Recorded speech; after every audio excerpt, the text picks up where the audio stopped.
todas a esta jornada de presentación del estudio Aproximación a la realidad de vivienda en Carabanchel y Latina.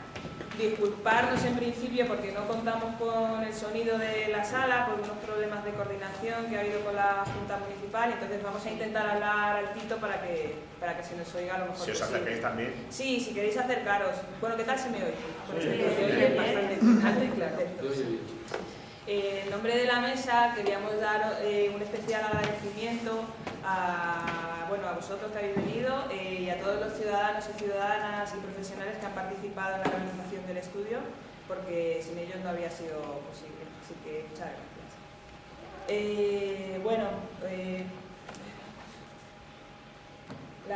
La Mesa de Vivienda de Carabanchel y Latina es un espacio de reflexión y encuentro de entidades, organizaciones e instituciones con vinculación con el tema de vivienda en estos distritos, ¿vale? La mesa surge como comisión de vivienda y perteneciente a la Mesa de Empleo de Carabanchel y Latina en el 2010. Y es en el 2015 cuando se constituye como mesa independiente de esta. En el 2015 los objetivos principales que nos planteamos pues son el mejorar el desempeño de nuestra intervención en materia de vivienda y conseguir ser un espacio de reflexión y de referencia en los distritos de Carabanchel y Latina. Para ello intentamos proporcionar información y orientar acerca de vivienda, detectar necesidades de la población a la que atendemos y ayudar a difundir los problemas de vivienda. Por eso también un poco de esta aproximación. En la mesa, porque nos conozcáis un poco, voy a nombrar así brevemente, como no somos demasiadas las que estamos participando ahora activamente, a ver que hay más, pero bueno, así más activamente ahora mismo estamos participando Cáritas, Fundación San Juan Macías, Asociación Madres Solteras, Asociación Progestión, Asociación Aires, el Servicio de Dinamización Vecinal, Fundación Secretariado Gitano, Fundación San Martín de Porres, Fundación CEPAI y la Agencia de la Vivienda Social. Os he dicho eso, ¿verdad? En un inicio en el 2015, como inicio de trabajo, nos planteamos realizar una herramienta viva y de uso común para los ciudadanos, las ciudadanas y también para los profesionales, ¿vale?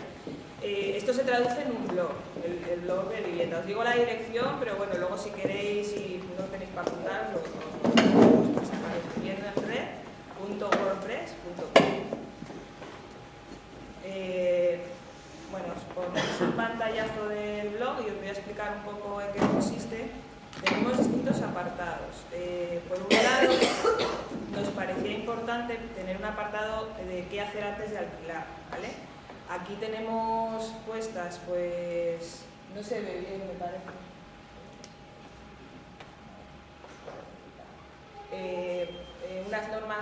Unos ejemplos de normas de convivencia para poder prevenir posibles conflictos en un futuro y tener mayor estabilidad en la vivienda. Y otra cosa que nos parecía muy importante era darle una base legal a los contratos sobre todo de habitaciones, ¿vale? Porque como que el contrato en el alquiler de la vivienda completa sí que se da, pero en las habitaciones no. Esto provoca mucha inestabilidad entre las personas que necesitan compartir y se ven de repente en situaciones que tienen que salir rápidas. Si tú tienes un contrato, pues es algo que te da un poco más de tiempo y mayor estabilidad en la vivienda. Entonces tenemos distintos modelos, intentamos un poco recomendar a la gente que haga uso en la medida de lo posible de ello. También tenemos modelos de contrato de alquiler de vivienda, bueno, un poco y también consejos para la elección de la vivienda. Si queréis, lo podéis echar un vistazo. Otra de nuestras... esta es la parte más dinámica del blog, ¿vale? Que es la bolsa de vivienda compartida. Esto se está actualizando casi semanalmente. Es una herramienta muy sencilla. Nosotros simplemente funcionamos intermediarios entre personas que quieren alquilar una habitación dentro de su vivienda y personas que necesitan alquilar habitaciones, ¿vale? Se pone un anuncio, no se dan muchos datos personales y sí un poco las características generales, pues zonas, pues tipo de personas con las que me gustaría vivir, número de personas, y ahí se ponen en contacto.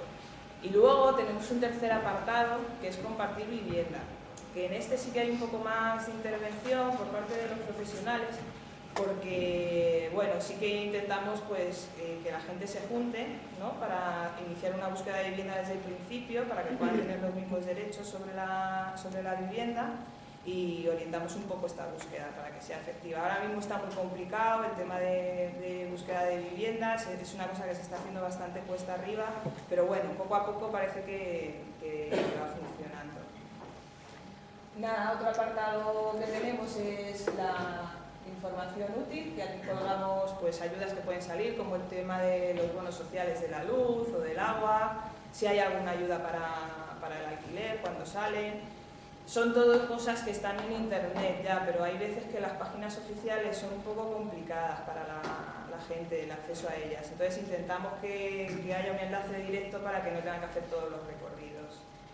Y un apartado de noticias, yo lo señalo, no sé si se ve desde allá atrás, donde colgamos noticias relacionadas de interés con vivienda. Pues si hay algún estudio importante, aquí colgaremos el estudio que os van a presentar ahora Roberto y Paloma también, por si le queréis echar un ojo más profundamente, y cosas que nos parecen interesantes.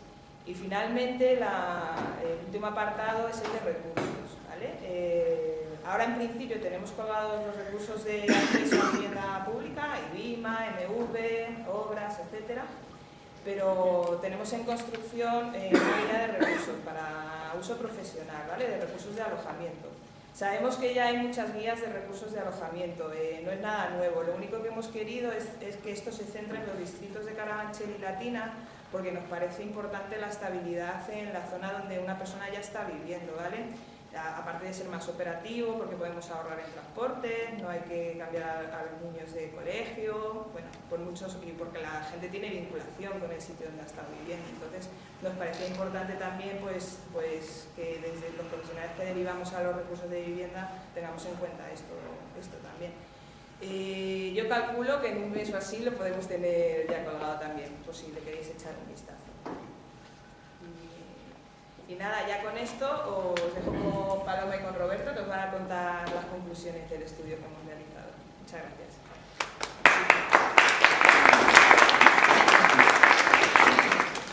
Bueno, pues ahora vendría la parte de lo que muy presuntuosamente hemos llamado estudio, porque es una aproximación, ¿vale? Lo hemos llamado aproximación aposta porque además desde la mesa este estudio lo comenzamos a realizar de una manera totalmente participativa. ¿Qué supone eso? Pues que empezamos desde el principio a diseñar incluso el tipo de metodología que íbamos a emplear. Nos parecía importante no limitarnos solo y exclusivamente a la población que atendemos, las entidades que estamos incluidas en la mesa, sino salir más hacia el Carabanchel y Latina. Para ello, nosotros lo planteamos, empezamos en enero del año pasado, ya se me va el año. Empezamos en enero y en febrero lo que estuvimos en la mesa trabajando es sobre confeccionar el tipo de encuesta que íbamos a pasar tanto a ciudadanía como a entidades. Porque nos parecía importante consensuar, somos diferentes entidades con visiones distintas pero complementarias respecto a la vivienda y nos parecía que teníamos que incluir. Al final salió una encuesta, el documento como bien ha dicho Cristina, mi compañera, está colgado, va a estar colgado en el blog. No lo hemos tirado puesta porque queremos que entréis en el blog, ¿vale? O sea, podemos haber traído papeles, pero nos hemos dicho, no, que entren en el blog y lo vean, ¿vale? Es un documento de 32 páginas, queda feo que lo digamos nosotras y nosotros, pero creemos que no está mal hecho el trabajo. Podéis ver estadísticas, ver el modelo de encuesta y ver todos los resultados que han salido, tanto de las encuestas de los profesionales, de las entidades, como de la ciudadanía. Entonces, durante enero y febrero lo que hicimos fue el tema de la encuesta, diseñar la encuesta, ver los grupos de difusión que íbamos a realizar y establecer un calendario. De febrero a mayo, más o menos, realizamos todo esto, pero os explico cómo lo hicimos, y luego ya nos pusimos a redactar y a sacar las conclusiones del estudio. Como evidentemente sí que queríamos que esto fuera un documento vivo y que va a ser un documento vivo, lo que sí pretendíamos es que la ciudadanía participara y que se acercara luego, con lo cual el motivo, entre otros, de hacer este tema de presentación es para que la gente lo conociera, ¿vale? Lo conocieras, no quedarlo solamente en el estudio porque tiene que ser vivo. Entonces, diseñamos una encuesta, la primera que hicimos fue la encuesta para los vecinos y las vecinas, ¿vale? Esa encuesta lo que hicimos fue, entre las diferentes entidades que estábamos, limitamos un poco en base al perfil que cada una de las entidades estábamos trabajando, ¿vale? Y decimos que unas 10, 12, porque claro, podíamos presentar 2000 encuestas, pero claro, imaginaros que una entidad de secretario general gitano dice hago 200 encuestas. Tiene una población con la que trabaja, Aires tiene otra, Madres Solteras tiene otra, entonces dijimos, vamos a limitarlo 10, 12 encuestas, ¿vale? Por cada una. Más luego encuestas a gente de la calle, tipo encuestador, encuestadora de, hola, buenas, que me permite, es una encuesta un poco densa, un poco en profundidad, dividida en diferentes apartados, y sí que nos pareció interesante el contar con ellos. Se han recogido en total 108 encuestas, ¿vale? Se han recogido alguna más, pero incluso hubo gente que circulaba la encuesta y nos devolvió una encuesta de Alcorcón, pero bueno, la hemos desglosado porque no era de Carabanchel y Latina, ¿vale? De esas 108 encuestas lo que hicimos fue el vaciado de las encuestas, lo hemos cuantificado, lo hemos cualificado, ¿vale? Y están también en el documento este que veis. Posteriormente y paralelamente hicimos una encuesta a las entidades, ¿vale? A las entidades que entendíamos significativas en el tema de vivienda de Carabanchel y Latina. Lo que sí que hicimos fue un previo.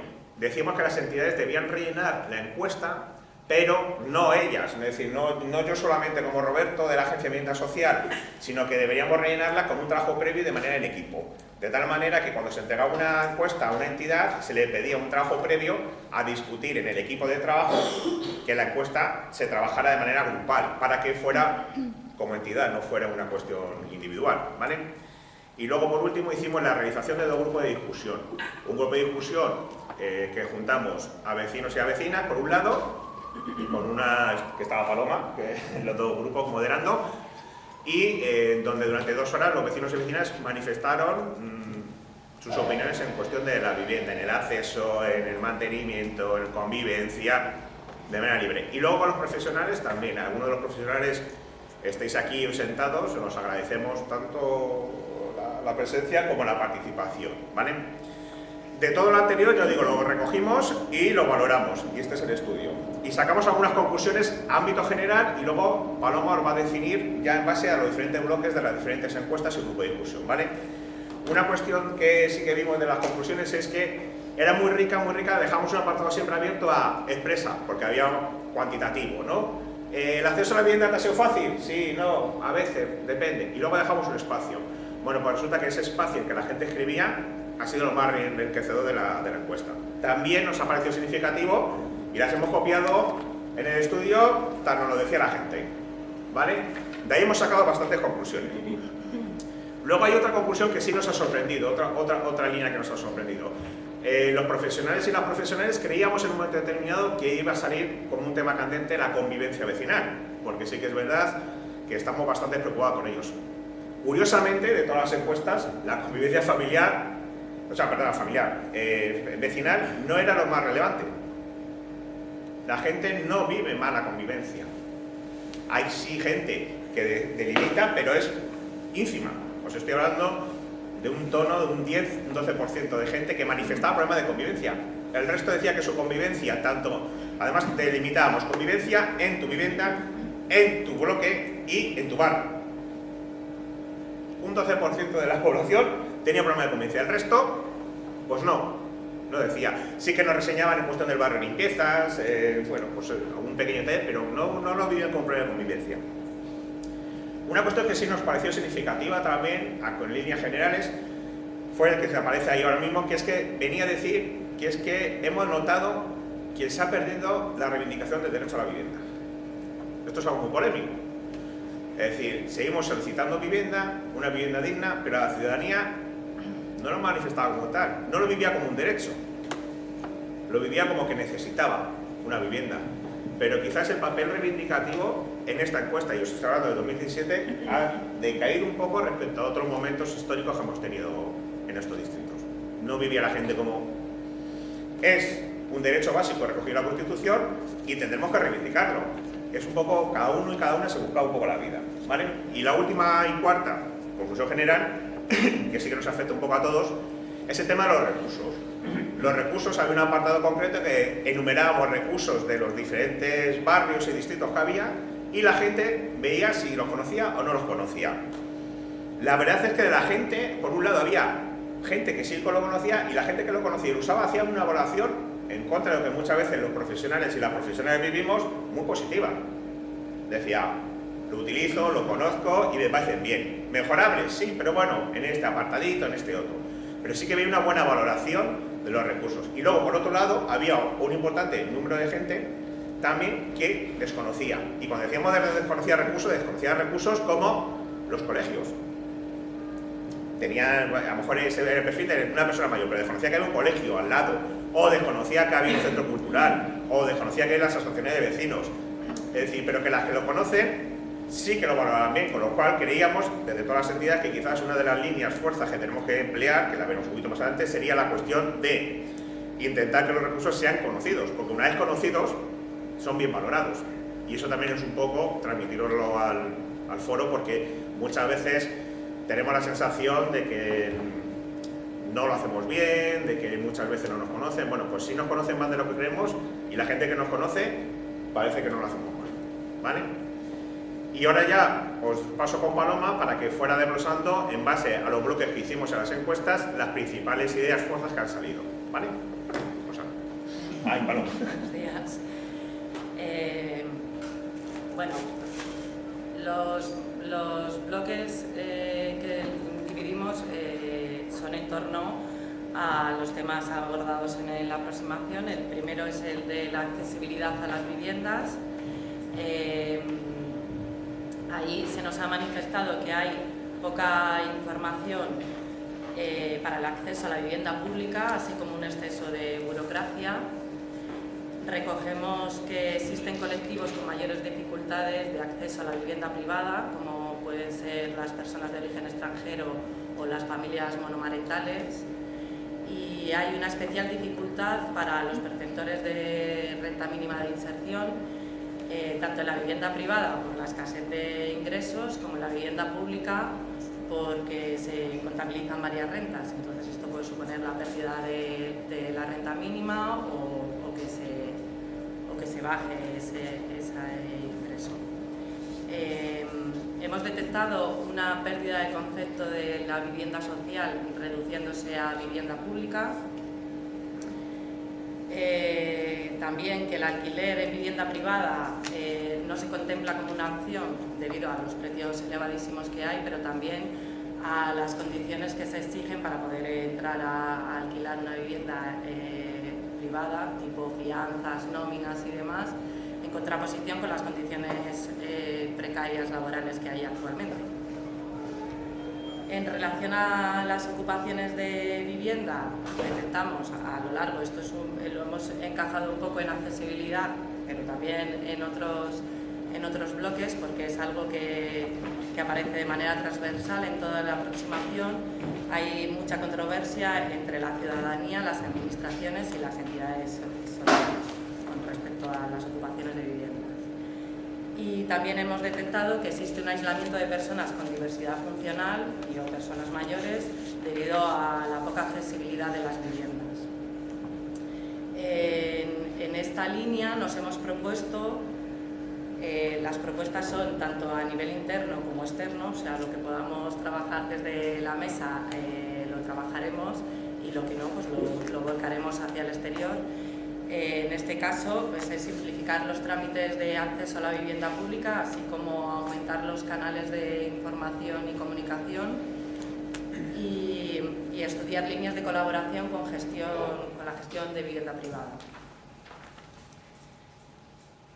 El siguiente gran bloque que vimos fue el mantenimiento de las viviendas. Y que pudimos recoger pues, que las personas no solamente tienen problemas con la vivienda en sí, sino también con el pago de suministros y el mantenimiento de las mismas, provocando pues, incluso problemas de salud derivados de las malas condiciones de las viviendas. En este sentido, la propuesta que lanzamos es que bueno, hay algunas personas que necesitan acompañamiento y asesoramiento, porque es cierto que no hay ingresos o hay ingresos muy escasos, pero también que hay cierta falta de organización.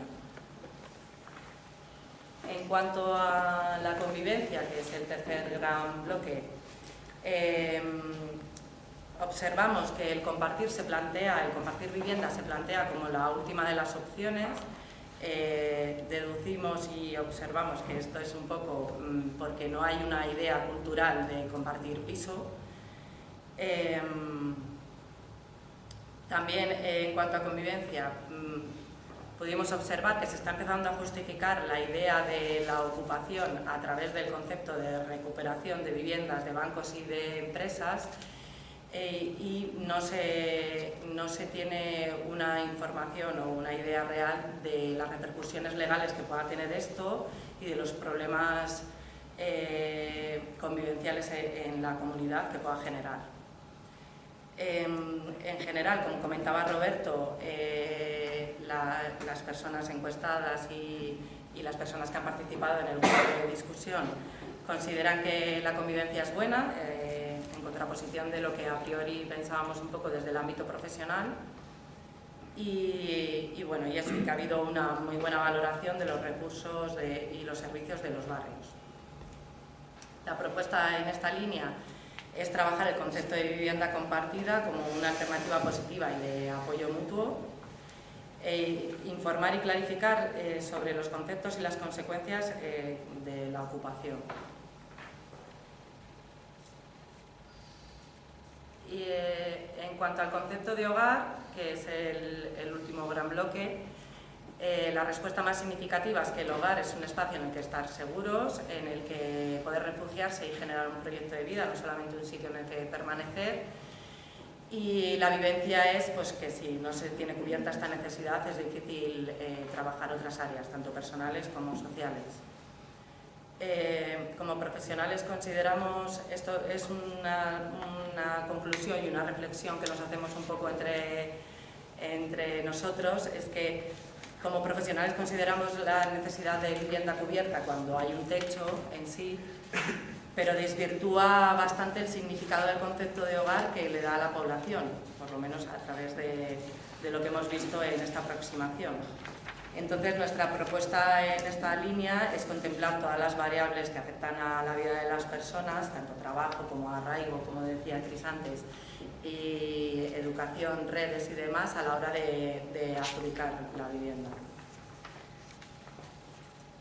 Por último, otras conclusiones que hemos sacado de la realización de la aproximación, que no podían encajar bien en ninguno de estos grandes bloques, son que las diferencias de calidad de vida son muy grandes en función de los distritos donde residan las personas, y que esa diferencia no solamente se percibe en la calidad de vida, sino también en el acceso a los recursos y ayudas que puedan percibir.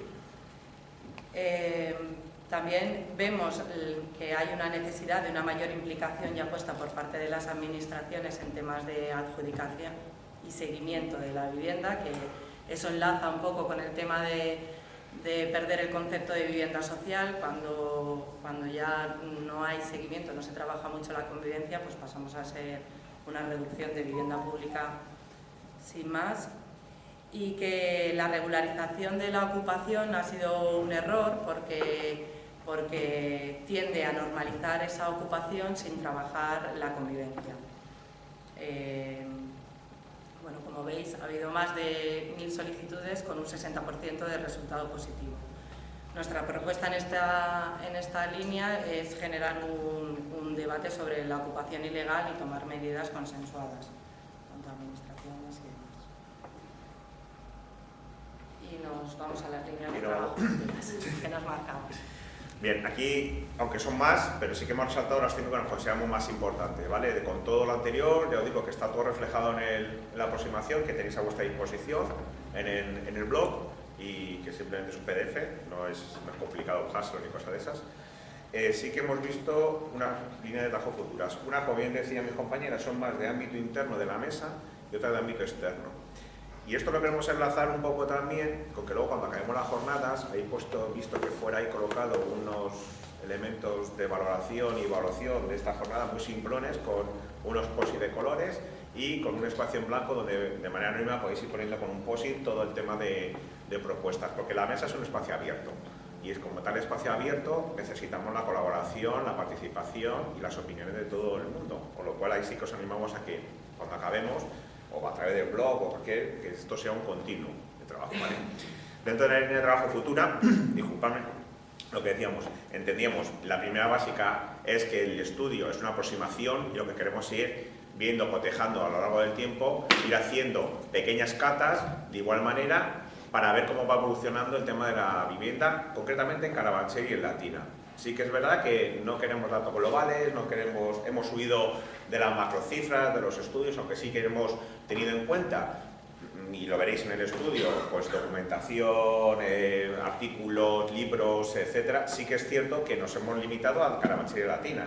No queríamos hacer, ni en nuestra pretensión, ni podemos hacer un estudio sociológico del estudio de la vivienda en Carabanchel y Latina, porque lo veíamos más de una cuestión de calle, ¿vale?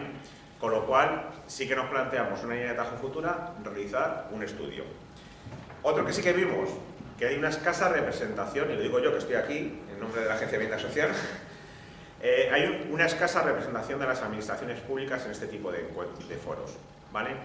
Nos faltan los servicios sociales, nos falta cultura, nos falta la empresa municipal de vivienda y suelo del Ayuntamiento de Madrid, nos falta mucha gente que además toma decisiones sobre las políticas de vivienda y que muchas veces las toma en base a unos criterios no consensuados, ni hablados, ni pactados con la gente que está trabajando. Aquí, como bien ha dicho Cristina, somos muchas entidades y cada uno tenemos unas necesidades y atendemos un tipo de población, con lo cual es un espacio bastante enriquecedor para tener en cuenta en políticas de vivienda en la Comunidad de Madrid, en este caso en Carabanchel y Latina. Con lo cual, a pesar de las invitaciones múltiples que hemos realizado, pues seguimos de institución pública, solamente la Agencia de Vivienda Social, y el resto sois entidades, asociaciones, fundaciones, organizaciones, pero sí que nos falta. De hecho, en las encuestas a nivel profesional, pues también nos costó mucho que los servicios sociales pusieran, que sí, que al final se consiguió, pero nos costó un verdadero esfuerzo el tener que estar persiguiéndolos para que pudieran rellenar esa encuesta, ¿vale? Con lo cual, lo enlazo con el siguiente punto, que decíamos, nos falta la administración, pero también es verdad que luego de la administración, en este caso de la Junta, hemos detectado que existen 3 mesas en torno a la vivienda en los distritos de Carabanchel y Latina. Esto es algo que no podemos atomizar. Entonces tenemos que encontrar espacios de encuentro entre los 3 diferentes espacios, o confluir en uno mismo, o a lo mejor no, porque no son las circunstancias, pero luego sí que a veces, y pensar que somos Carabanchel y Latina, somos 2 distritos muy potentes, el número de población, 500.000 de personas, así tirando al peso, pero sí que es cierto que en un momento determinado no puede haber 3 espacios distintos, y muchas veces, incluso las propias asociaciones, entidades, confluimos en otros espacios de relación que no conocen la existencia de la mesa de vivienda, y luego de repente, es que estoy pensando que voy a hacer en Latina una mesa sobre la problemática de vivienda, ya existe, ¿vale? Con lo cual, eso sí que lo enlazamos. El cuarto punto lo lanzábamos un poco, y precisamente sería la cuestión de la siguiente mesa, ¿vale? Que sería con el tema de, sí que nos parece que la mesa de vivienda de Carabanchel y Latina es un laboratorio de ideas, ¿vale? Para proponer y reivindicar acciones innovadoras, ¿vale? Sí que en un momento determinado, los grupos de profesionales, sobre todo, y los grupos de ciudadanía, los grupos de discusión, que era algo más vivo, algo en el que nos sentamos a una mesa, un cafetito y hablamos libremente, que además una de las premisas es que no se ponen nombres, es decir, se graba un audio pero no se pone nombre, con lo cual la gente, eso lo digo mucho en los profesionales, al principio un poquito más cortado y luego al final aquello fue. Y sí que es verdad que entendemos que sí hay solución a la vivienda. Y entendemos además que hay soluciones más allá de las establecidas y de las que nosotros y nosotras mismamente nos ponemos a veces ceñidos a estas porque es lo que hay. Y creemos que hay experiencias fuera, dentro, ideas buenas, proyecciones de otro tipo de gestión de vivienda, que creemos que esta mesa puede en un momento dado ser un elemento en el cual concurran y podemos trasladar, como bien decía Paloma, a nivel externo o a nivel interno, ¿vale? Con lo cual sí que tenemos, y de hecho esta presentación, pues ahora en la siguiente mesa podremos comprobar 2 experiencias sobre el que sean el laboratorio de ideas, ¿no? Queremos generar un espacio de reflexión crítica que sirva para generar y construir un discurso alternativo a las políticas de vivienda. Y por último, que venía a recoger lo que decía un poco en la última diapositiva Paloma, debemos casar, y decimos casar en el buen sentido de la palabra y en un matrimonio duradero, el tema del concepto de hogar con la adjudicación de vivienda. Porque muchas veces lo que decíamos es, las administraciones, las entidades y asociaciones decimos, es que tengo necesidad de vivienda, tengo toda mi vida hecha en Carabanchel y me dais una vivienda en Arroyomolinos. Es un concepto en el cual debemos intentar casar y ver las posibilidades que tenemos de gestionar la vivienda pública y privada dentro de Carabanchel y Latina, para que no perdamos ni población ni que para un momento dado la gente tenga que irse a otros sitios porque no encuentra vivienda. Los precios altos, el mercado laboral. Entonces veíamos un poco que a veces nuestras funciones como asociaciones, fundaciones, organismos públicos, decíamos, ya tienes vivienda, ¿de qué te vas a quejar? Es que me ha tocado Arroyomolinos, tengo mi trabajo aquí, mi familia aquí, mis amigos aquí.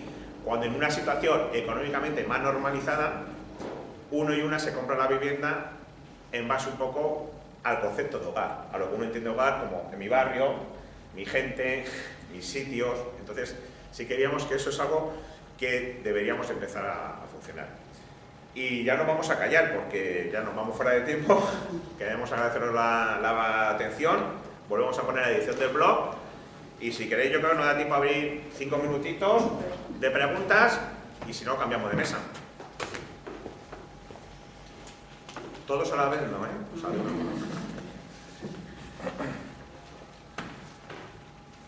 Bueno, de todas formas, cualquier duda que tengáis, cualquier cosa que queráis consultar, estamos aquí. En el mismo blog viene una dirección de correo donde podéis contactar también con nosotros, es comisiondevivienda4@gmail.com, así que cualquier idea futura o consulta futura que nos la podéis hacer. Con esto pasamos ya pues a la siguiente. Bajamos.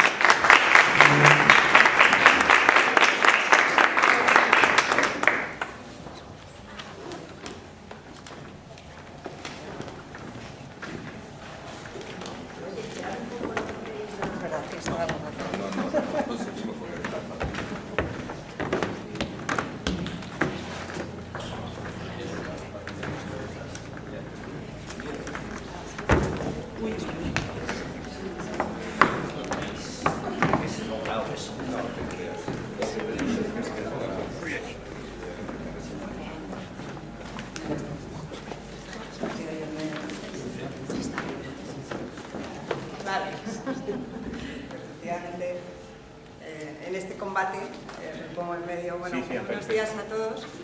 Si no se nos oye bien, en un momento determinado, por favor, levantad la mano, ¿no? Porque yo creo que es importante el que nos oigáis bien en este laboratorio de ideas, como decía Roberto, que vamos a hacer en este momento. Lo primero, muchas gracias a todos por estar esta mañana con nosotros, debatiendo y reflexionando un poco sobre la situación de la vivienda en España, en la mesa en Carabanchel y Latina y en general en España. Y segundo, muchas gracias a nuestros dos ponentes, tanto a Antonio Rodríguez como a Natalia Martínez por haber venido hoy. Natalia, de hecho, desde Barcelona, para contarnos pues el proyecto de Hábitat 3. Entonces, empezamos por Antonio Rodríguez, que es el director de la Fundación San Martín de Porres y que nos va a hacer pues un poco el encuadre de las distintas políticas sociales y de vivienda que se están llevando a cabo en Europa desde un punto de vista muy importante y en este laboratorio, y es qué funciona ya, qué no funciona para no repetirlo, pero también qué cosas están funcionando en Europa y que podemos aplicar aquí. Ahora mismo, como decía antes, es director de la Fundación San Martín de Porres, pero ha estado varios años trabajando en FEANSA, que es la Federación Europea de Asociaciones Nacionales que trabajan con personas sin hogar, por lo cual su visión yo creo que nos puede aportar mucho. Después vamos a pasar a una idea concreta que ya se está llevando a cabo en España, que es Hábitat 3, la Fundación Hábitat 3, en Cataluña, impulsada por la Mesa del Tercer Sector Social de Cataluña, que nos pasará Natalia a comentar. Y luego pues nos encantaría compartir con vosotros y abrir un poco el debate, ¿no? de lo que opináis. Antonio, cuando quieras. Bueno, buenos días y gracias por estar aquí, y lamentar mucho que no haya ningún representante político de aquí de de la Junta Municipal. Se intentó. ¿Eh? Se intentó. Es que esto de verdad es un problema desde hace años, el que no haya una presión política y que se lo tomen en serio tanto unos como otros a la hora de plantearlo, porque en el fondo esto es un enfoque múltiple, no es fácil el tema de la vivienda, llevamos muchos años, ha ido cambiando las cosas, en la evolución de estos últimos años, vosotros que estáis más metidos, pues ha ido evolucionando también, desde la falta de vivienda que había en los años 70, 80, donde había que construir vivienda como fuera porque había mucha necesidad, a los problemas que podemos tener ahora de viviendas vacías, las ocupaciones, etcétera, y seguir construyendo, y la pérdida sobre todo que hubo en el anterior gobierno, que eso fue lo primero que había que denunciar, con lo que el trabajo que ha costado construir viviendas sociales, que al final el Partido Popular las vendiera como las pudo vender, y al final ahora se han encontrado con una situación de escasez de viviendas a la hora de poder desarrollar una política correcta de vivienda. No puede ser, ¿no? Porque al final, en todos los estudios que se hicieron, o que yo participé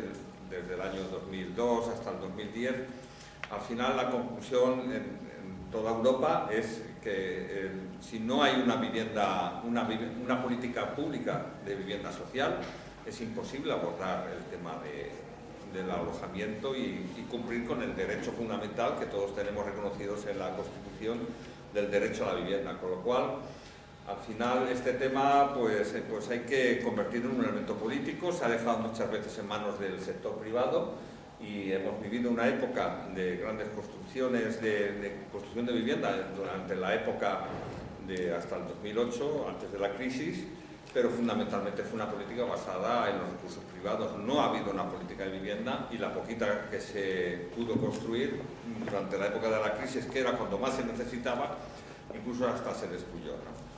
Bueno, yo tengo aquí varias filminas que hablo sobre temas de política europea. Es un poco largo, tampoco es cuestión de aquí empezar a hablar de todo lo que se hace y demás, porque eso sería para una conferencia más larga o más técnica, ¿no? Pero sí que a mí me interesa destacar de determinados elementos que hemos podido ver y observar qué es lo que se hace en otros países, qué es lo que funciona y qué es lo que no funciona, y también comprobar cómo nosotros, el tema de la vivienda, a pesar de que es una reivindicación política, no hay muchos instrumentos políticos para poder llevar a cabo una auténtica vivienda política social, ¿no? Voy a seguir un poquitín esto y luego ya iré metiendo esto, y si en un momento hay que plantear y demás, bueno. Yo lo que he podido comprobar que, a pesar de que se ha criticado mucho la Europa de los mercaderes y demás, hay una Europa social donde nos hemos juntado multitud de instituciones en Europa y hemos podido ver que la vivienda es uno de los temas, pilares fundamentales de la política social, y todos los países, con sus evoluciones y demás, han tenido una historia y tienen una política de acuerdo a poder alojar a las poblaciones más vulnerables, ¿no? Lo que sí que es cierto es que una de las cuestiones más fundamentales es que la vivienda, sobre todo, lo que hay que hacer es prevenir. Nosotros trabajamos en el sector de personas sin hogar, que es el último escalón, y realmente puede ser un indicador el número de personas sobre cómo funciona la política de la vivienda. Lógicamente, la mejor política es la que previene que las personas acaben en la calle. Cuando una vez se produce una situación de sinhogarismo radical, los costes y el riesgo y el empeoramiento de las personas es radical, con lo cual es mucho más difícil, con lo cual todas las políticas de prevención tienen que ser fundamentales, ¿no? Bueno, ahí veréis un poco cómo han ido evolucionando algunos eventos, ¿no?, que no voy a comentar ahora. Sí que hay un objetivo político en Europa que para el 2020, la estrategia 2020, haya una política de vivienda que permita que nadie que viva en la Unión Europea se vea obligado a dormir en la calle o que sea desalojado de un alojamiento y demás, ¿no? Este objetivo político que nosotros adoptamos en el 2010, diferentes instituciones que trabajamos con el colectivo de personas sin hogar y que lanzamos campañas a nivel nacional para erradicar lo que se llamaba el sinhogarismo de calle. Bueno, pues ha tenido más o menos, no ha tenido mucha incidencia, aunque sí es verdad que, por ejemplo, determinados políticos en un momento dado han ido considerando, han puesto en sus agendas el tema de las personas sin hogar que estaban tiradas por la calle, hemos podido colocar el fenómeno de las personas sin hogar dentro del contexto de la política de vivienda. No se puede abordar el fenómeno de las personas sin hogar solamente desde los servicios sociales, desde lo asistencial. Hay que introducir elementos de vivienda. Uno de los efectos, por ejemplo, es que ahora mismo las políticas de Housing First, vivienda primero para las personas sin hogar, se están implantando a nivel nacional, donde ha habido también otros protagonistas y demás, y es uno de los pilares fundamentales de la política que se está haciendo ahora. Esta política de vivienda primero de Housing First, que se aplica a las personas que están en la calle, también tiene que ver con, afectan a otro tipo de población. A veces el problema, cuando hablamos de personas sin hogar, y lo estamos viendo ahora con las políticas que estamos, con algunos programas que estamos desarrollando con la empresa municipal de la vivienda, lógicamente, donde hay mucho interés para trabajar con las personas sin hogar y hacer que el derecho a la vivienda con un acceso es la posible competencia que pueda haber con la cantidad de familias, que en Madrid se calcula que pueden ser más de 20.000 familias que están esperando una vivienda y donde la realidad es que no hay viviendas. Entonces, ¿a quién priorizas? Lógicamente, el problema muchas veces en este tipo de políticas es evitar la competencia entre colectivos. En su momento había competencia entre la población española y los inmigrantes. Siempre había como a estos les dan primero. No, bueno, tenemos que huir absolutamente de ese tipo de confrontaciones, y ahora puede surgir también una confrontación de por qué a estos que están en la calle y que quieren estar ahí se les va a dar una vivienda, ¿no? Bueno, yo creo que se están dando pasos y que ese tipo de políticas se están haciendo efectivas, y el Ayuntamiento de Madrid, aunque todavía es escasa y demás, y hay que profundizar, por lo menos políticamente hay una orientación en ese sentido, poner la vivienda en el centro de la actuación para las personas sin hogar. Y llegado aquí, quería comentar una política, unas acciones reivindicativas que en otros países se llevaron a cabo. Nosotros aquí, y Roberto lo ha citado, el tema del derecho a la vivienda. Visitamos a la Constitución y todo ese tipo de historias, pero podemos comprobar que eso del derecho a la vivienda es y además está puesto así, es una declaración. Por ejemplo, el tema de menores sí que es una competencia estatal y hay una obligación por parte del Estado y que se cumple. Se podrá hacer mejor o peor, pero sí hay una obligación porque está colocado ese derecho en otro epígrafe distinto, donde no son principios rectores, sino principios de obligado cumplimiento, ¿no? En otros países, por ejemplo en Francia, yo estuve en la década pasada muy al corriente de los movimientos que hubo para conseguir que el derecho a la vivienda fuera un derecho exigible ante los tribunales. Eso que parece, bueno, cualquier persona que está en la calle, aquí va un juez y le dice: tengo derecho a la vivienda, lo dice la Constitución, y va y le remite a los servicios sociales y se olvida. Pero, por ejemplo, en Francia se hizo con una presión por parte de las entidades sociales para que ese derecho fuera exigible, y se crearon los procedimientos, con lo cual ahora cualquier ciudadano francés que está en una situación de sinhogarismo, pérdida de vivienda, o le van a echar, o cualquier otro tipo de situación, puede ir perfectamente a un juez y exigir que ese derecho se le cumpla, y el juez obliga con una serie de procedimientos a la administración a dar una vivienda. Lógicamente, esto que he dicho así parece como muy bonito, es real, funciona, y eso supuso años de establecer procedimientos. Claro, porque de golpe y porrazo la administración se podía encontrar con una lista de jueces que podían exigirles que dieran alojamiento a determinados ciudadanos después de la denuncia, y comprobar que lo que dice es cierto. Lógicamente, detrás de esa reivindicación no puede ser el caos, sino que está estipulado, ¿no? Y eso, por ejemplo, ha sido un elemento fundamental. Cuando este tipo de políticas yo las he importado, las he hablado y las he dicho incluso a algunos partidos que se supone que son muy sensibles a este tipo de cuestiones, pues no, porque no pueden comprender que el tema judicial, por ejemplo, que es un tema muy importante, podría ser un instrumento fundamental para la política de vivienda, con lo cual no somos capaces de hacer efectivo ese derecho.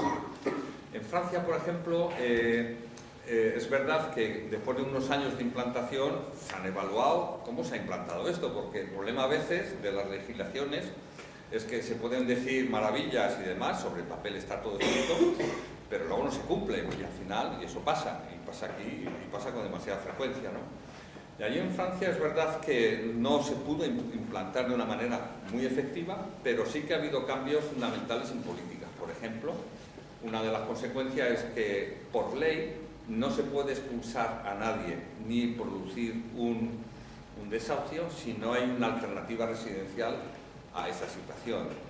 Por ejemplo, en nuestro sector, eso en Francia ha sido revolucionario. Ya no se puede expulsar a la gente sin más. Lógicamente se producen situaciones donde hay que expulsar a esa persona.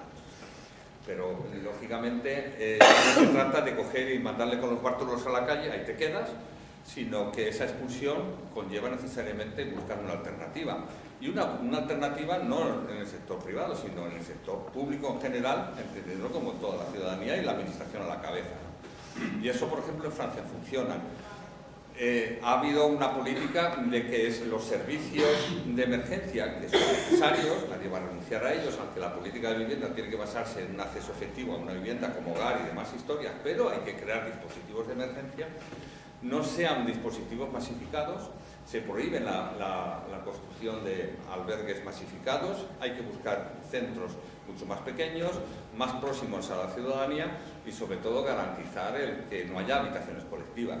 Cosa que aquí incluso se exigió y se hicieron presupuestos para que aquellos centros que todavía en Francia, pues, lógicamente, existen y demás, y existían, pues que se vayan transformando en centros donde se garantizaran el derecho a la intimidad, etcétera, etcétera. Por ejemplo, ese tipo de medidas supuso toda una revolución en los servicios sociales de atención a personas sin hogar, pero no en el sentido más clásico como entendemos aquí, sino todos los problemas de la vivienda que puedan existir, de familias, etcétera, etcétera.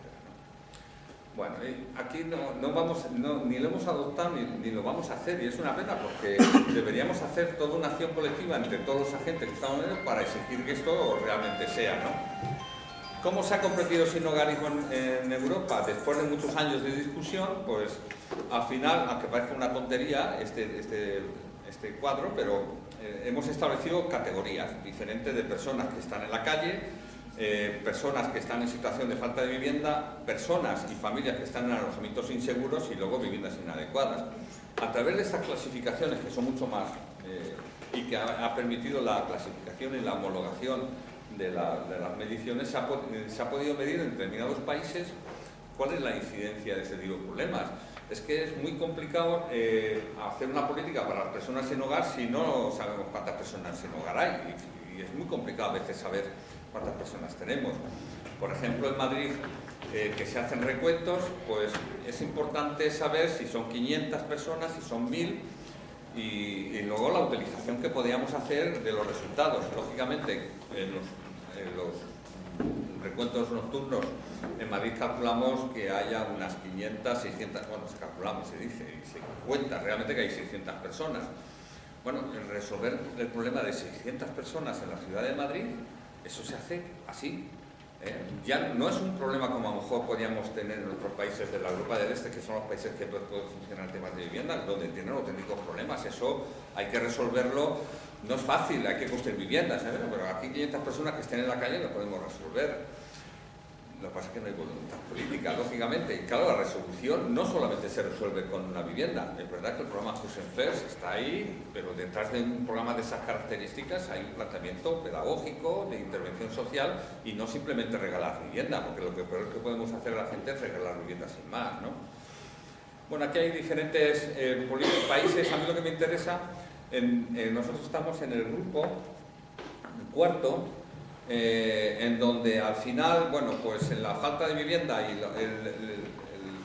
¿cómo se llama? La distinción, la definición, esto, pues la estamos incorporando en los servicios sociales, en las políticas sociales, pero todavía manejamos mucho el tema de vivienda relacionado con personas sin hogar, a veces demasiado asistencialista, ¿no? Y todavía falta meter el elemento de la vivienda en toda la dimensión del problema de la vivienda que afecta a toda la población, ¿no? ¿Cuáles conclusiones? La falta de vivienda produce un grave impacto y costo para los individuos. Se calcula que, por ejemplo, para las situaciones más extremas que nosotros manejamos, la esperanza de vida es incluso 30 años por debajo de lo que pueda ser la población. Además hay que medirlo así, porque estamos hablando de expectativas de vida, ¿no? Hay problemas de salud, hay barreras. Por ejemplo, en Canadá se calculó en el 2007, estos países se dedican a mí me encanta medir mucho estas cosas y eso, porque al final les ponemos numeritos y demás. ¿Cuánto les costaban a ellos tener personas sin hogar por la calle y en albergues y eso? Pues ellos lo calculaban 4.500 millones y 6.000 millones de dólares. En Canadá, nosotros podíamos equipararnos a Canadá por población, pues seguramente, ¿no? ¿Cuál es el coste que nosotros tenemos el hecho de tener gente? No lo sabemos, ¿no? Si hiciéramos una política de vivienda de prevención, seguramente esos 6.000 millones, seguramente aquí en España sería algo parecido, pues nos lo podíamos ahorrar y podíamos hacer que la gente viviera más. ¿Cuántas personas sin hogar hay? Pues en Europa se habla de 410.000, en España 30.000. Cuando hablamos ya de niveles de vivienda, falta de vivienda, ya estamos hablando de 1,5 millones de personas y ya no podemos contar y nadie sabe cuántas personas viven en viviendas de mala calidad, inseguras, etcétera, etcétera, ¿no? Se hacen unas aproximaciones pues, de 2 o 3 millones de personas en todo el Estado español, ¿no? ¿Cómo ha ido evolucionando desde la crisis todo el tema de personas sin hogar o problemas de vivienda en este caso? Por ejemplo, todo el tema de la inmigración tiene un fuerte impacto, los jóvenes están apareciendo, nosotros incluso en nuestro centro tenemos una media de 42 años, pero el número de jóvenes que nos aparecen cada vez son más importantes, eso nos alerta mucho sobre como indicador de por dónde puede ir la crisis de la vivienda en la sociedad en general. El tema del desempleo, no hace falta decirlo, es una cosa obvia. Y luego, sobre todo, el tema de las víctimas de los préstamos legales, de todos los temas de hipotecas, etcétera, ¿no? Prevención. Las políticas, ya lo he dicho antes, es importante. Y la prevención tiene que ver con la vivienda, pero no solamente, con otro tipo de cuestiones y sobre todo con el empleo, ¿no? En Holanda, por cada €1 que se gasta en prevención, y lo tienen medido así, se ahorran unos 2,2 euros en costes. También hay que tener en cuenta que estos países tienen muy claro la obligación que tiene la administración de alojar a su gente, con lo cual pueden medirlo mucho más. Claro, en España pues no está garantizado que una persona que se queda en la calle pueda acabar directamente en la calle. Como no hay una obligación, a veces son buenas voluntades, pues al final no sabemos, ¿no? Pero estos países lo tienen clarísimo, ¿no? Por ejemplo, en Escocia, todos los temas de prevención del desalojo. En Escocia, cada realojo les costaba a ellos 5.300 libras por persona. Pero en cambio sustituyeron o pusieron en marcha todas las políticas para mediar entre el arrendador y las personas que tenían dificultades y comprobaron que el ahorro, o sea, el coste era 600 libras, por lo cual el ahorro era inmenso. Este tipo de cuestiones había que traducirlo políticamente. Hay que crear sistemas de mediación, de prevención y de arbitraje entre las personas que alquilan y cuando hay dificultades. Luego voy a intentar poner algunos ejemplos de cómo se hace en algunos países, porque es mucho más barato, a la larga es mucho más barato. Y por supuesto, si al final nuestra política de prevención de la falta de vivienda es construir albergues y construir, bueno, eso es tremendamente carísimo, entendiendo que ahora ya no vamos a poner camas así todas seguidas, hay que poner trabajadores sociales, etcétera, y al final ese tipo de políticas son mucho más caras, con lo cual lo que hay que hacer es invertir y prevenir en vivienda, ¿no? Una de las cuestiones que he dicho antes que es fundamental, el contacto oportuno con los inquilinos que están sufriendo dificultades. Por ejemplo, en Suecia, cuando hay ya problemas de impago, los propietarios tienen obligación de comunicárselo con tiempo suficiente a los servicios sociales de la administración local de que esa persona está teniendo problemas de pago. Y a partir de ese momento, por ley y por obligación, la administración tiene la obligación de empezar un proceso de mediación con esa familia que está teniendo problemas para ver por qué vienen los problemas e intentar resolver y proponer soluciones ante la posibilidad de desahucio. Este tipo de políticas que obliga a las administraciones a ponerse están haciendo que, es verdad que Suecia, lógicamente por el frío que puede hacer, es complicado que la gente esté en la calle, pero están garantizando que todo el mundo tenga una vivienda y tenga, incluso cuando hay problemas económicos, pues que no se produzca la salida del domicilio y demás, ¿no? Por ejemplo, todas las cuestiones relacionadas con el apoyo integrado y de baja intensidad para aquellas familias de que se detecta que pueden tener dificultades, como he dicho lo de Suecia, la reconciliación entre el propietario y el dueño, perdón, y el inquilino a la hora de resolver los problemas económicos que puedan tener, porque también es cierto que la persona que tiene una vivienda lo que quiere es que se le pague y que su vivienda se cuide. Con lo cual la administración también se ofrece como mediador, incluso en algún momento dado hasta puede aportar económicamente para que no se produzca. Siempre es mucho más barato eso que sacar a la familia y alojarla en otro tipo de recursos, ¿no? Y luego, por ejemplo, en algunos países está prohibido desalojar a la gente, familias, incluso que no paguen, durante al menos los meses de invierno, que son 6 meses. No recuerdo ahora el mismo país, pero eso es obligatorio, ¿no?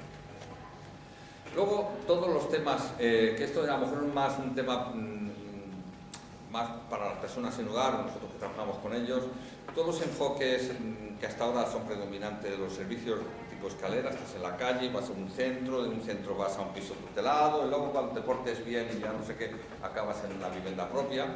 Todos estos enfoques ahora mismo se están cuestionando en toda Europa, porque es un sistema que nosotros todavía seguimos funcionando porque tenemos también nuestros propios procesos de alojamiento, que es desde el centro de acogida a la vivienda tutelada y a partir de un proceso la búsqueda de una vivienda propia, ¿no? En ese sentido se está viendo que el derecho de la vivienda no tiene que ser como un premio al final de un camino, sino que tiene que ser un derecho que se disfrute desde el primer momento, porque eso no tiene que estar condicionado. Otro de los derechos, por ejemplo, que todo el mundo entendemos que tiene que estar ahí, es el derecho a comer. No puede ser que la gente en un momento dado se le condicione el comer y el dormir, que van unidos, a que se porte bien o se porte mal, o que sea un buen ciudadano. No, eso es un derecho fundamental, hay que garantizarlo como sea. Dicho así parece fácil, pero luego llevarlo a cabo es más complicado. Claro, que la gente, pues sobre todo si estamos hablando de colectivos como los toxicodependientes, pues es un problema a veces cómo hacer los límites y demás historias. Pero si todos desde un principio pensamos que esos son derechos inalienables, a partir de ese momento tenemos que construir servicios que respeten y que trabajen sobre esos derechos, pero hacerlos de manera efectiva y obligar a todo el mundo a que lo haga. El problema es que nuestra legislación, por lo que he dicho antes, no obliga a ese tipo de cuestiones, y eso hay que hacerlo, ¿no? Y luego todo el tema de enfoques integrados, no tiene sentido solamente quedarse en el ámbito de lo residencial, donde todos tenemos que trabajar sobre todo el tema del acceso a los recursos, al empleo. Pues la cuestión es hacer las políticas activas de empleo. Al final tenemos que hacer un enfoque integral, no te digo nada el tema de la salud, etcétera, ¿no? Todos, por ejemplo, nosotros que tenemos mujeres con niños, en coordinación con los servicios sociales, uno de los problemas fundamentales que encontramos es el tema de los servicios de guardería o transporte público. Al final, pues no puede ser que las mujeres que nosotros tenemos no tengan posibilidad de encontrar un empleo porque es que no tienen acceso a una guardería, no tienen posibilidades, ¿no? Todo ese tipo de políticas tienen que ir acompañadas, ¿no? Planes de incentivos, todo el tema de empresas sociales, de inserción. Tenemos un retraso y nosotros aquí en Madrid, con respecto a otros territorios, en concreto el País Vasco y Cataluña, que desde políticas sociales entendemos que están mucho más avanzados, por ejemplo, en la implantación de servicios de empresas de inserción para dar empleo precisamente a aquellos colectivos más vulnerables. Desde hace ya más de 20 años, 15 años, por no decir tanto. En Cataluña, por ejemplo, todos los arreglos de Adisa, que es la entidad que se dedica a los arreglos de las viviendas, por norma interna se lo dan a empresas de inserción social. Bueno, si aquí el IBIMA o la Agencia Social ahora, o la empresa municipal de la vivienda tuviera un cometido político, un objetivo político como este, realmente podíamos ser capaces, el sector asociativo, que aquí está bastante empobrecido y no sé qué, pues podíamos empezar a crear posibilidades de empleo para aquellos sectores con más dificultades, porque al final, si no empezamos a trabajar en la inserción y en los derechos para los más desfavorecidos o los que están abajo, pues no podemos hacer una sociedad realmente cohesionada, ¿no? Y luego yo recuerdo en su momento, hablando con responsables de la DISA de hace años, como pequeñas iniciativas que parecen tontas y demás, pues pueden tener un impacto. Por ejemplo, todo el tema de los intestatos, ¿sabéis lo que es? Cuando las personas se mueren sin dejar herederos y cuyos bienes pasan a la administración. Por ley en España, la administración está obligada a vender esos bienes y luego un 40% se lo queda a la administración y un 60% lo reparte bajo no sé qué criterios a las entidades sociales. Pero, por ejemplo, allí lograron que, como muchas veces son pisos y demás, que esos pisos, venderlos y repartir el dinero, que formaran parte de esos pisos de la oferta pública, con lo cual la administración se fue quedando con un montón de pisos, de intestatos, incluso en un momento dado hasta un hotel de unos hermanos que murieron, tenían herederos, se lo pudieron quedar a la Generalitat, en donde ellos pusieron en marcha diferentes programas. Recuerdo uno de ellos que parece así, varios de estos pisos se pusieron en marcha una asociación que atendía a personas que venían a acompañar a familiares que venían de fuera de Barcelona, no tenían familiares y eso, para que no se pagaran una pensión y pudieran tener una vivienda, por ejemplo. Y ese tipo de programas pequeñitos y demás, pero luego tenían un impacto importante, ¿no? ¿Estoy pasándome? Sí. Bueno, concluyendo, pues, la verdad es que es interesantísimo, por eso no, pero bueno, para poder también... Bueno, por resumir un poco, ya me he pasado una cosita que no tiene mucho sentido. Muy importante la movilización de las viviendas de propiedad privada para fines sociales. Es fundamental. Además, en nuestro país, el 80%, el 85% son viviendas privadas. Lo que no puede ser es que estemos en una situación, primeramente, de ocupación ilegal de todas las viviendas, en donde en otros países, por ejemplo, incluso se han hecho acompañamientos para situaciones de viviendas y incluso obligación, y aquí lo hemos dejado a la ley del más fuerte.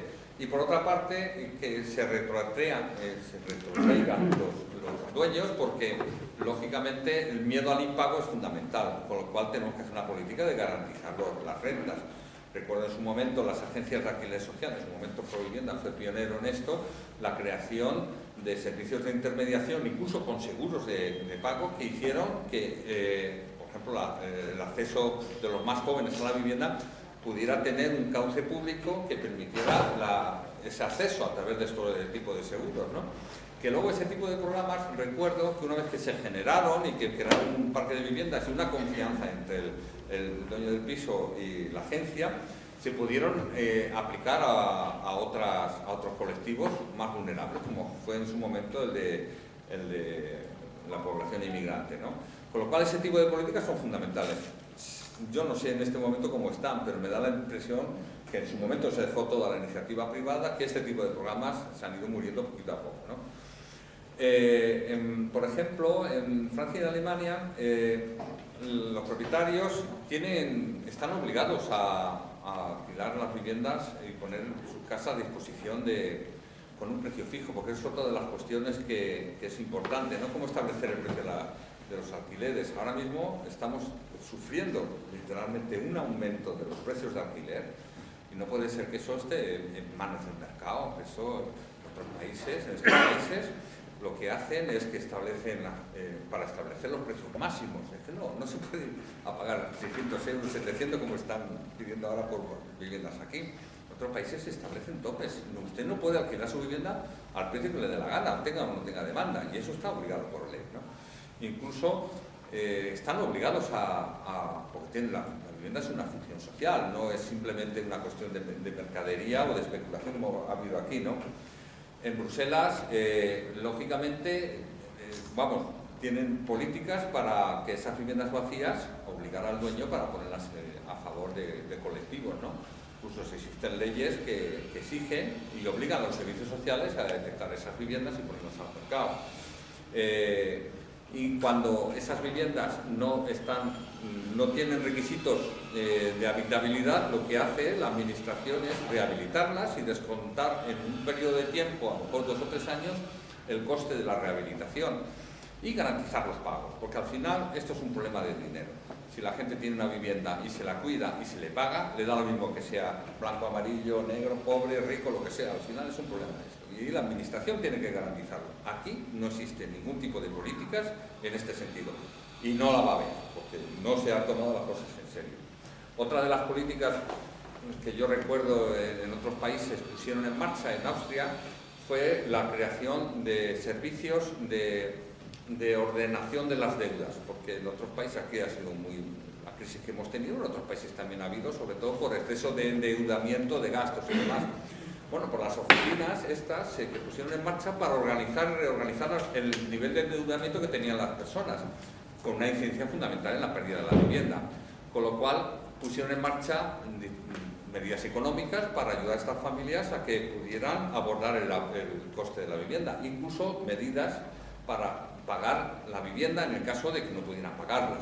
Todo para evitar que esa familia acabara en la calle.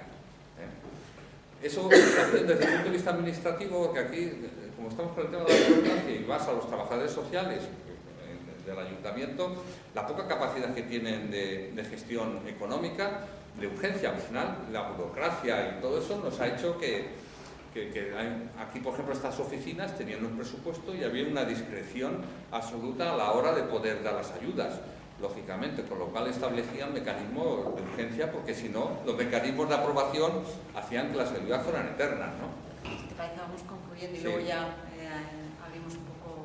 Sí, bueno, por ejemplo, también el tema en Irlanda, el 20%, cuando se hacen grandes planificaciones, se tienen que destinar no solamente a equipamientos públicos, sino a vivienda social. Y eso se las tienen que ceder a la administración, y la administración las tiene que recibir y las tiene que poner en marcha para colectivos. Aquí no existe nada parecido. Bueno, ya para terminar, ¿qué es esta? Bueno, ¿qué es lo que diríamos desde el colectivo de personas sin hogar? Bueno, pues tener alojamientos de emergencia de calidad, que sean los mínimos posibles, porque entendemos que la política de alojamiento tiene que basarse en un enfoque centrado en la vivienda, pero que todos los alojamientos que se van a necesitar y se necesitan para el alojamiento que sean de calidad. Todo el tema de empoderamiento con la gente, esto es un mantra que se repite y demás, y que luego no sabemos qué hacer, que si hacemos asambleas, no asambleas. Bueno, tenemos que hacer que efectivamente la gente se sienta protagonista y con capacidad. Voy a poner un ejemplo. En Dinamarca se crearon los consejos de usuarios de servicios sociales que tienen su representación en los propios juntas municipales, como sea el equivalente. Claro, lógicamente esto cuesta mucho porque la población que nosotros tenemos no tiene mucha capacidad de participación. Bueno, pues ellos contrataron a educadores y personal que hicieron el acompañamiento de todas estas personas para que su participación fuera efectiva, ¿no? Y tuvieron una participación dentro de la política municipal, donde iban a los plenos y demás, ¿no? Eso se consiguió después de 5 o 6 años. Había voluntad de hacerlo y se pusieron los medios. Aquí, bueno, pues se pierde un poco en todo eso, ¿no? Luego, el tema del asociacionismo. Bueno, tenemos un tejido asociativo débil y la crisis lo que nos ha hecho pues es perder capacidad, y porque muchas veces nos centramos en la prestación de servicios y nos falta la complicidad con aquel tejido asociativo más reivindicativo, y al contrario, a ellos les falta la complicidad con nosotros, ¿no? Lo que tenemos que favorecer es cómo reforzar a las ONGs y que tengan un papel importante en la política y un papel cualificado.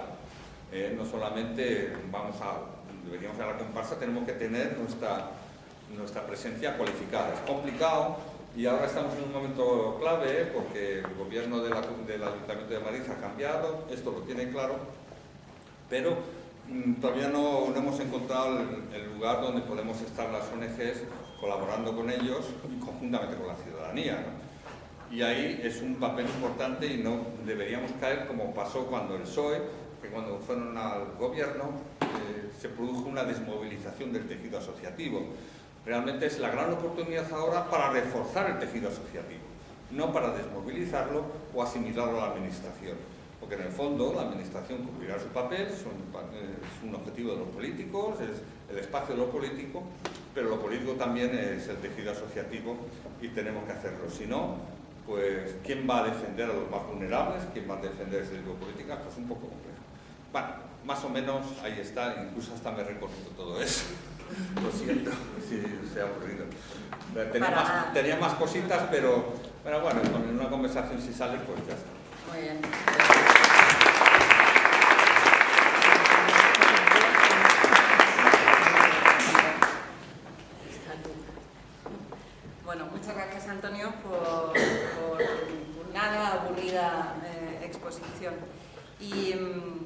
todo uno de los puntos que has comentado de la movilización de viviendas de propiedad privada para fines sociales, os vamos a contar con Natalia una propuesta muy interesante que se está llevando a cabo en Cataluña a través de la Fundación Habitat 3, precisamente para pues, intentar dinamizar esta relación entre las viviendas existentes y las necesidades del tercer sector en cuanto a vivienda. Para ello tenemos a Natalia Martínez, que es la responsable de apoyo a entidades y área de captación de viviendas de Fundación Habitat 3. Lleva en la Fundación 2 años, también la Fundación se fundó en 2014. Y bueno, pues su trayectoria profesional ha estado en el ámbito de la administración de fincas y la intermediación inmobiliaria, con lo cual yo creo que tiene mucha experiencia y que nos puede dar muchos datos sobre lo que es Habitat 3 y sobre lo que es el sector inmobiliario. Bueno, hemos pensado en hacer una especie de mini entrevista, de irle preguntando un poco en qué consiste el proyecto Habitat 3. También para que no tengáis que escucharme a mí todo el rato, que igual iba a ser un poquito pesado. Y bueno, pues lo haremos así en ese formato y luego pasaremos a un poco de debate y de preguntas de quien quiera participar, de los que queráis participar. Primero, interesante saber en qué es la Fundación Habitat 3. Se constituyó en 2014, pero cuéntanos un poco pues, cuál es la visión y los objetivos generales de la entidad. Pues la Fundación Habitat 3 surge del grupo de trabajo de vivienda. ¿Me subí un poco el audio? Sí, perdón, gracias.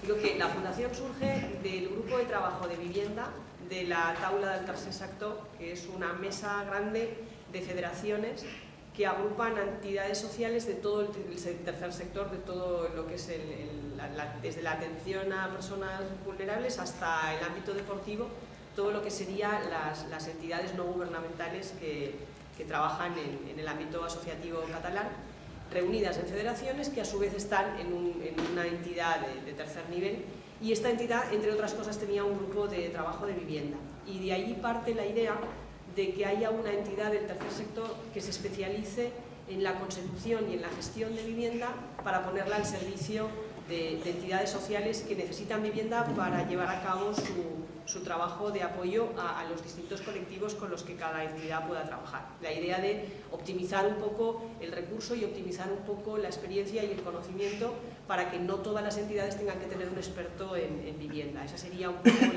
la razón de la existencia. Y al mismo tiempo también buscar ofrecer una respuesta desde el tercer sector, desde el sector no gubernamental, a las necesidades de vivienda que saturan los parques públicos municipales y los parques públicos de vivienda. No hay, así como en otros países por los que has hecho alguna mención, disponen de grandes parques públicos de vivienda, no es el caso en España. En España durante muchísimo tiempo la política de vivienda que se ha hecho ha sido una política, incluso la política de vivienda protegida, ha sido una política de vivienda encaminada a la propiedad. Entonces no hay algún reducto de parque público municipal o digamos de la comunidad, pero no como en otros países. Entonces la idea era poder ofrecer una respuesta desde el tercer sector, sobre todo también a una cosa que apuntaba Antonio, que no es simplemente en el ámbito de la vivienda social, no se trata simplemente de proveer una vivienda y ya está, se trata de proveer una vivienda y el apoyo necesario a las personas que van a vivir en esa vivienda, a las familias que van a vivir en esa vivienda, para poder sobrellevar las circunstancias que les han llevado a no tener una vivienda en primera instancia, ¿no? El que no tiene una vivienda no suele ser porque sí, suele ser porque hay una serie de situaciones. Entonces la vivienda y el apoyo que es necesario. Entonces esas fueron las dos grandes líneas que dieron lugar a que existiera Habitat 3 y al mismo tiempo son nuestras dos grandes áreas de actuación. Es decir, de algún modo Habitat 3 no tiene clientes particulares, nuestros clientes como tales no son las familias que viven en las viviendas que gestionamos, sí son nuestros usuarios o sí son los beneficiarios, pero no en tanto, no llegamos digamos, a facilitar una vivienda a la persona concreta, sino en el ámbito de un programa como el que ahora comentaremos con algunos ayuntamientos, o de la relación con unas entidades sociales que sí son nuestros clientes y que luego serán los que conduzcan o gestionen y den el apoyo en la vivienda que nos facilita. Sí, yendo un poco a cómo lleváis a cabo vuestra labor, precisamente. ¿Cómo conseguimos? ¿Cómo lo conseguís? Desde la obtención de la vivienda hasta esa relación con las entidades sociales para poder dar pues el apoyo a Pues fundamentalmente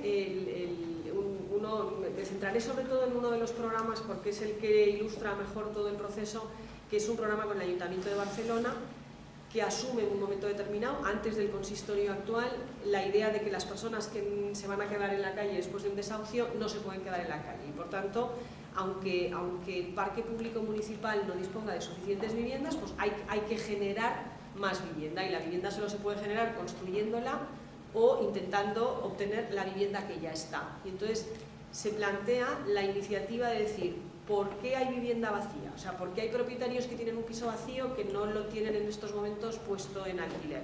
Pues o porque tienen una inseguridad al respecto de ese proceso, porque no se les ha ocurrido hacerlo, porque esa vivienda es una vivienda que está vacía, pero bueno, a lo mejor es una persona mayor que se ha ido a vivir a una residencia, pero que tiene la sensación de que va a volver, o que se ha ido a vivir a casa de un hijo, pero tiene la sensación de que va a volver, o porque se ha ido a vivir a su pueblo, pero todavía piensa que vendrá a Barcelona o a Madrid de vez en cuando, ¿no? Entonces, hay una parte que es el propietario que no considera poner la vivienda en alquiler porque no, por una serie de motivos. Otra razón fundamental es que no se pone la vivienda en alquiler porque esa vivienda no está en condiciones de ser alquilada. Entonces, esas cuestiones de seguridad en el alquiler y de hacer frente a la posible rehabilitación de vivienda se conjugan en un programa que el ayuntamiento, en cierto modo, asumiendo que le va a costar más caro y le va a resultar más difícil construir viviendas a la medida de la necesidad que tiene de familias que se van a desalojar, pues intenta hacer esa movilización de vivienda privada, que luego entraremos en que una de las ideas era que Habitat 3 pudiera canalizar oferta de entidades financieras que tenían vivienda vacía, y ese es el ámbito en el que hemos tenido menos éxito, con lo cual valga decir que, aunque fue una de las razones de nuestra constitución o de nuestro nacimiento, es la línea que ha resultado menos satisfactoria. Entonces, se pone en conjunción un programa que lo que intenta es ofrecerle al propietario suficientes garantías, es decir, es la Fundación Habitat 3, a través de este programa, en el marco de un acuerdo con el ayuntamiento, quien tiene temporalmente la cesión del uso de la vivienda. Por tanto, quien contrae el compromiso contractual, quien responde de la conservación de la vivienda y quien responde de los pagos no es el futuro inquilino que vaya a vivir allí, que quizás sea una persona que no disponga de recursos suficientes, sino que es la Fundación Habitat 3 con el respaldo del Ayuntamiento de Barcelona, o el del Prat de Llobregat, o el de Santa Coloma de Gramenet, o el de Esplugas, que son municipios del entorno industrial de Barcelona. Con lo cual, cuando yo, como digamos, administradora de fincas, me voy a un señor y le digo, usted va a cobrar sí o sí, es algo que no le he dicho nunca a un cliente cuando le intentaba decir que le iba a alquilar su piso. Por tanto, estás, de alguna manera, venciendo una de esas primeras barreras que hace que haya pisos que podrían estar disponibles y que no están en el mercado porque el propietario no está seguro del cobro, o no está seguro de que luego cómo me van a devolver el piso. Sobre todo si ese piso es el piso en el que esta persona o esta familia ha vivido, ha crecido y ha educado a sus hijos, con lo cual no es una persona que compra un piso para alquilar y que a fin de cuentas acaba siendo un coste si se lo dejan mal, sino que es ese piso que es nuestro o que es de la familia y que no quieres que te lo pongan luego, que te lo devuelvan mal. Y la otra cuestión que aborda el programa es, bueno, ¿qué pasa con los pisos que no pueden estar en el mercado porque no están en condiciones de ser habitables, porque no tienen ni los requisitos técnicos ni los requisitos, digamos, de confort o de habitabilidad? Entonces ahí lo que se arbitra, y tú lo apuntabas antes, es un programa de subvención a la rehabilitación que tiene una parte, digamos, de incentivo a fondo perdido. En el caso de estos programas, en la mayoría de los casos es un 20% de lo que cuesta esa obra de adecuación, que a veces es una pequeña adecuación de instalaciones, sobre todo de instalaciones eléctricas y de gas, que son las más las más sustanciales, a veces simplemente es vaciar ese piso. Nos hemos encontrado pues, casos de personas que habían fallecido y que los herederos no sabían muy bien cómo abordar la situación de qué hacemos con las cosas de la abuela, qué aprovechamos, qué no, qué muebles nos quedamos. Vaciar el piso es un problema, entonces de repente tú les dabas la solución de decir, mira, vamos allí, lo que os queráis llevar, las 4 cosas personales que os queráis llevar, os las lleváis, el resto nos ocupamos, vemos que se puedan dar un uso a esos muebles, por ejemplo, y dejamos el piso en condiciones para que se pueda entrar ahí. Y el resto, y eso también lo apuntaba Antonio, de alguna política que ya se ha iniciado, este programa no nace de inventar la rueda, nace de intentar incorporar distintas cosas pues, que se ha visto que ya funcionaban. El otro paso es al propietario el 20% digamos que se le subvenciona al 100% y el otro 80% el propietario lo devuelve, el propietario o propietarios lo devuelven en cómodos plazos mensuales en esos, el programa se ha hecho a 3 o 4 años, pues en esos 36 o 48 meses que dure la prestación o sea, la cesión temporal de la vivienda, por tanto no tiene que anticipar el coste. Y en el peor de los casos se encontrará que tendrá un piso que cuando termine el programa sí estará en condiciones de ser alquilado. Luego más adelante os puedo contar lo que estamos haciendo para la renovación de ese programa, porque ahora justo vamos hacia el 3er año y la verdad es que la mayoría de los propietarios que no han tenido ningún conflicto de relación vecinal, que me ha encantado lo del 10-12%, porque incluso en los colectivos a los que van destinados estos pisos no estamos viendo, y que serían colectivos a priori más conflictivos, no está excediendo ese 10-12%. Y la otra cosa que también se ha dicho, y que por eso de alguna manera me gusta mucho poderlo explicar en el contexto de lo que ha explicado antes Antonio, es que las entidades que hacen efectivamente la rehabilitación de estas viviendas son empresas de inserción social. Son empresas que se dedican a dar trabajo a personas que tienen una dificultad de acceso al mundo laboral, con lo cual cada euro que se gasta el Ayuntamiento de Barcelona en subvencionar una rehabilitación o en financiar una rehabilitación está dando un impacto social no solamente en la obtención de una vivienda vacía que se va a poder poner en un programa social, no solamente en la familia que va a vivir y no se va a quedar en la calle, sino en esas personas que están consiguiendo una capacitación profesional y una mayor facilidad después para acceder al mercado de trabajo. Con lo cual, encajar esas distintas cuestiones en un programa, la verdad es que ha sido pues, un reto muy interesante. En estos momentos en Barcelona tenemos 250 viviendas, en el Prat hay 20-21, en Santa Coloma tenemos 4 y en breve va a entrar otra. Y bueno, pues un poco lo que hacemos desde Hábitat 3 es la gestión de ese engranaje. Y finalmente, y la otra pata sustancial, o sea, una pata sería la movilización de la vivienda privada, la otra sería la rehabilitación a través de empresas de inserción y luego la otra sería el acompañamiento social a las familias, que en la mayoría de los casos, cuando son familias cuya circunstancia ha sido la pérdida de la vivienda pues por una situación de desempleo, por una situación de enfermedad, pero que de alguna manera tienen mayores recursos para una vez tienen esa vivienda y no se han quedado en la calle, reiniciar un proceso de volver a una cierta normalidad. También es cierto que hay familias que están en una situación que ya han llegado a la pérdida de vivienda por un problema anterior, o sea, la crisis se ha llevado por delante siempre a los que más dificultades tenían. Entonces, cuando se trata de un acompañamiento habitacional, de lo que sería la tenencia de la vivienda, ¿no? La responsabilidad del pago, porque lo que sí que es importante del programa es que al propietario se le paga un alquiler moderado de mercado, o sea, le vamos a dar a usted garantía de cobro, le vamos a ayudar a rehabilitar, le vamos a devolver el piso como Dios manda, pero oiga, luego usted nos lo tiene que alquilar un poco más barato que el mercado, porque el mercado no le está dando lo que le estamos dando nosotros, con lo cual esos pisos se colocan a unos precios pues, que están razonablemente por debajo del precio de mercado. Y entonces el inquilino paga. El inquilino que viene en este caso derivado, en el caso de Barcelona, de la mesa de emergencia del ayuntamiento y en otros municipios pues, de servicios sociales, de esas bolsas, de esas digamos listas de solicitantes de vivienda o personas que están en situación de emergencia, son los que nos dicen quién va a ir a vivir a cada vivienda y nos dicen además también qué va a pagar esa familia o esa persona o esa unidad de convivencia en función de cuáles son sus ingresos. Por tanto, la familia va a pagar un precio que no tiene que ver con el precio del piso en el mercado, sino que tiene que ver con su capacidad real de pago.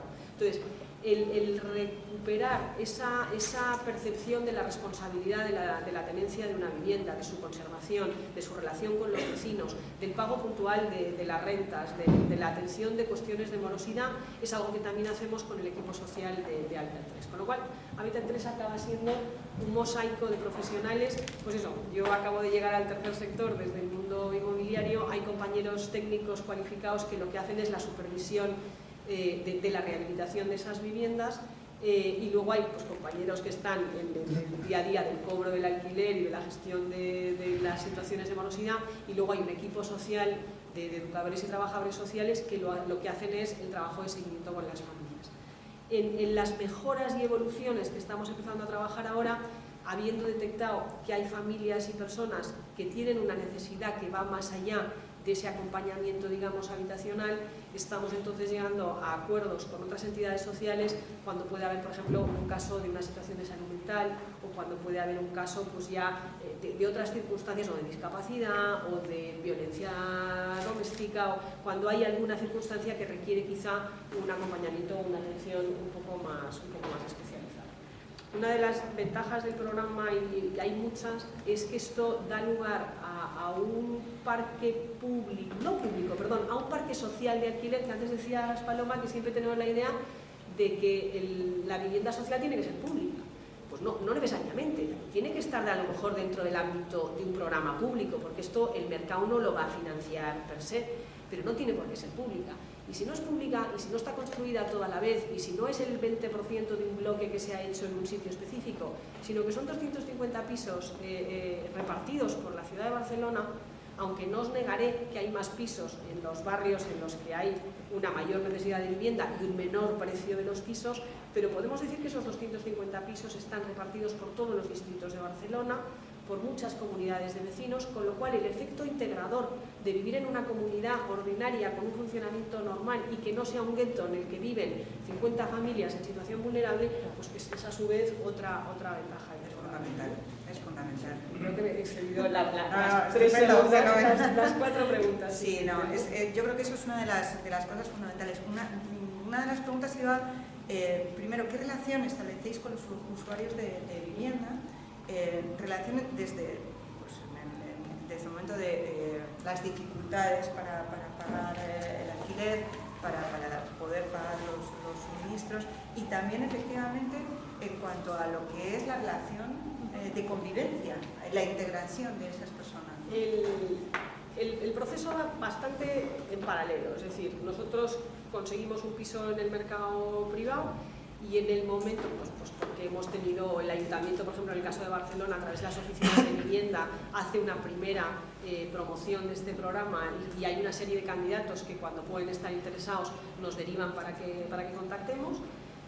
Se visita la vivienda, se ve si hay que hacer una rehabilitación o una simple adecuación, se negocia el presupuesto con el propietario y se acaba cerrando un acuerdo de cesión.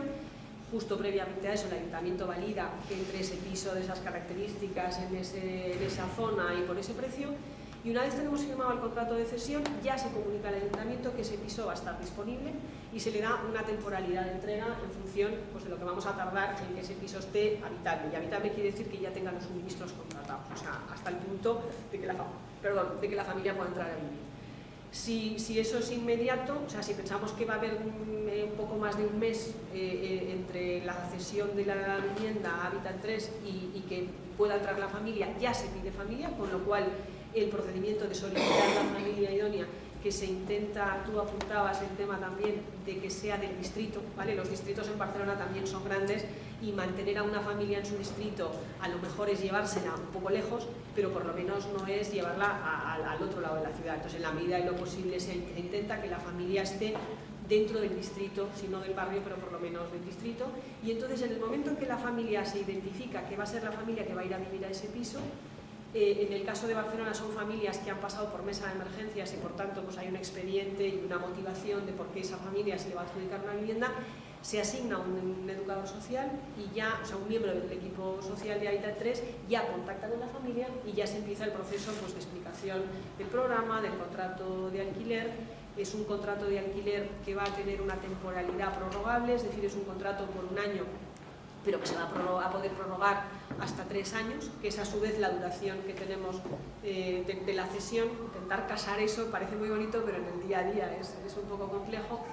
Y el ayuntamiento también nos indica cuál es la capacidad de pago de esa persona y en principio estábamos al entorno de me parece que era, no sé si era 18, 20, 30% de ingresos y ahora se ha reducido. Ahora estamos en 10, 12, 18 para situaciones de emergencia y ahora lo que también se está intentando es que a medida que una persona está en el programa un cierto tiempo, no es lo mismo entrar en un piso de emergencia y que pagues un 10% de tus ingresos que ya estés, pues que lleves 1 año o 2 años, pero bueno, se establece cuál es la cantidad que esa persona puede pagar y en teoría como es una cantidad que la podría pagar, pues entonces también su compromiso de pagarla es mayor. Se firma el contrato de alquiler con esa persona, se le explican pues, son sus derechos y sus obligaciones y se le hace un seguimiento periódico. Hay un referente social asignado a la familia que la visita en el domicilio, que la recibe en la oficina para cuestiones pues, más burocráticas. Normalmente la visita al domicilio es pues, ver cómo la familia está en el domicilio, que no haya problemas de relación, que no haya otros problemas que... Luego lo que hay también es una relación muy estrecha con los servicios sociales, lo que nosotros llamamos primaria, es decir, con el servicio social que tiene asignada el seguimiento de esa familia para que vayamos a una. Ellos tienen un expediente y una relación con la familia y nosotros tenemos el conocimiento de la vivienda, de que la podemos visitar. Se pueden detectar a veces situaciones conflictivas, puede haber algún indicio pues, de violencia doméstica o de situación de menores que conviene pues, poner en conocimiento de servicios sociales. Y con esa familia se mantiene una relación y por supuesto pues también se mantiene un requerimiento cordial a que cumpla con sus obligaciones, a que mantenga la vivienda en condiciones y a que pague los alquileres que se entiende que son alquileres que puede pagar. Entonces ahora estamos en el proceso de los 3, prácticamente durante 2018 van a vencer los 3 años de los primeros pisos. Y entonces ahora es algo fundamental, ¿no? La continuidad y la permanencia. Hablando de la metodología Housing First, una de las cosas, la primera es la disposición de una vivienda digna, que pueda ser propia, es decir, que no sea compartida, salvo que esa sea la opción de la persona que va a vivir, a pesar de que luego viene que como no hay, y no hay manera de hacerlo de otra manera, pues no hay más remedio de compartirlo. Pero luego también es que sea una vivienda permanente. Y en este caso nosotros no cumplimos ese requisito, porque estas viviendas no son viviendas permanentes. Ojalá. O sea, para mí, una de las evoluciones naturales del programa podría ser ir reduciendo la cantidad de aporte económico que va haciendo el ayuntamiento como ayuda implícita de alquiler a medida que la familia pueda ir pagando más alquiler, pero que esa familia pudiera quedar como inquilina de ese piso en el largo plazo, ¿no? O sea, si pudiéramos hacer una carta a los Reyes sería razonable. Cuando el programa se planteó, pretendía resolver una necesidad emergente y que se consideraba acotada en el tiempo y se preveía que estas familias luego pudieran ir a otros recursos municipales pues porque se habían construido pisos. El hecho de que estemos planteando renovar el programa o que se esté planteando renovar el programa 3 años más pone de manifiesto que esos recursos pues, no existen, que el Patronato Municipal de Vivienda de Barcelona, que no deja de ser un municipio con un parque público sustancial, no da el abasto y no da cabida a todas las situaciones de emergencia y entonces se está planteando la continuidad del programa. Y una de las buenas noticias es que hemos hecho un primer sondeo en estos momentos ya a 50 propietarios y hay una clara mayoría de los que te dicen, no, pues por mí encantado, o sea, a mí, si por supuesto si me lo vuelves a renovar en unas condiciones razonables y en ese precio moderado de mercado que hoy no es el que era hace 3 años, pues una gran mayoría te dice que sí, que por ellos pues encantados. Donde hay más dificultad es donde se han producido ese 10-12%, que casos muy graves incluso sería menos, a lo mejor sería un 5%, de situaciones de conflicto con los vecinos. Porque esa misma capacidad de acoger y de integrar que puede tener una escalera, un bloque de vecinos, pues también puede suponer un problema cuando hay problemas de convivencia más serios que se dan. Eso también hay que tenerlo presente. Está claro. Tengo muchísimas preguntas para seguir haciendo, además es interesantísimo, pero si os apetece, participar y preguntar alguna cosa a Natalia, a Antonio, si no seguimos por aquí, pero por si acaso os apetece, como quedan 15 minutos para no pasarnos del tiempo, no sé si tenéis alguna pregunta que hacerles.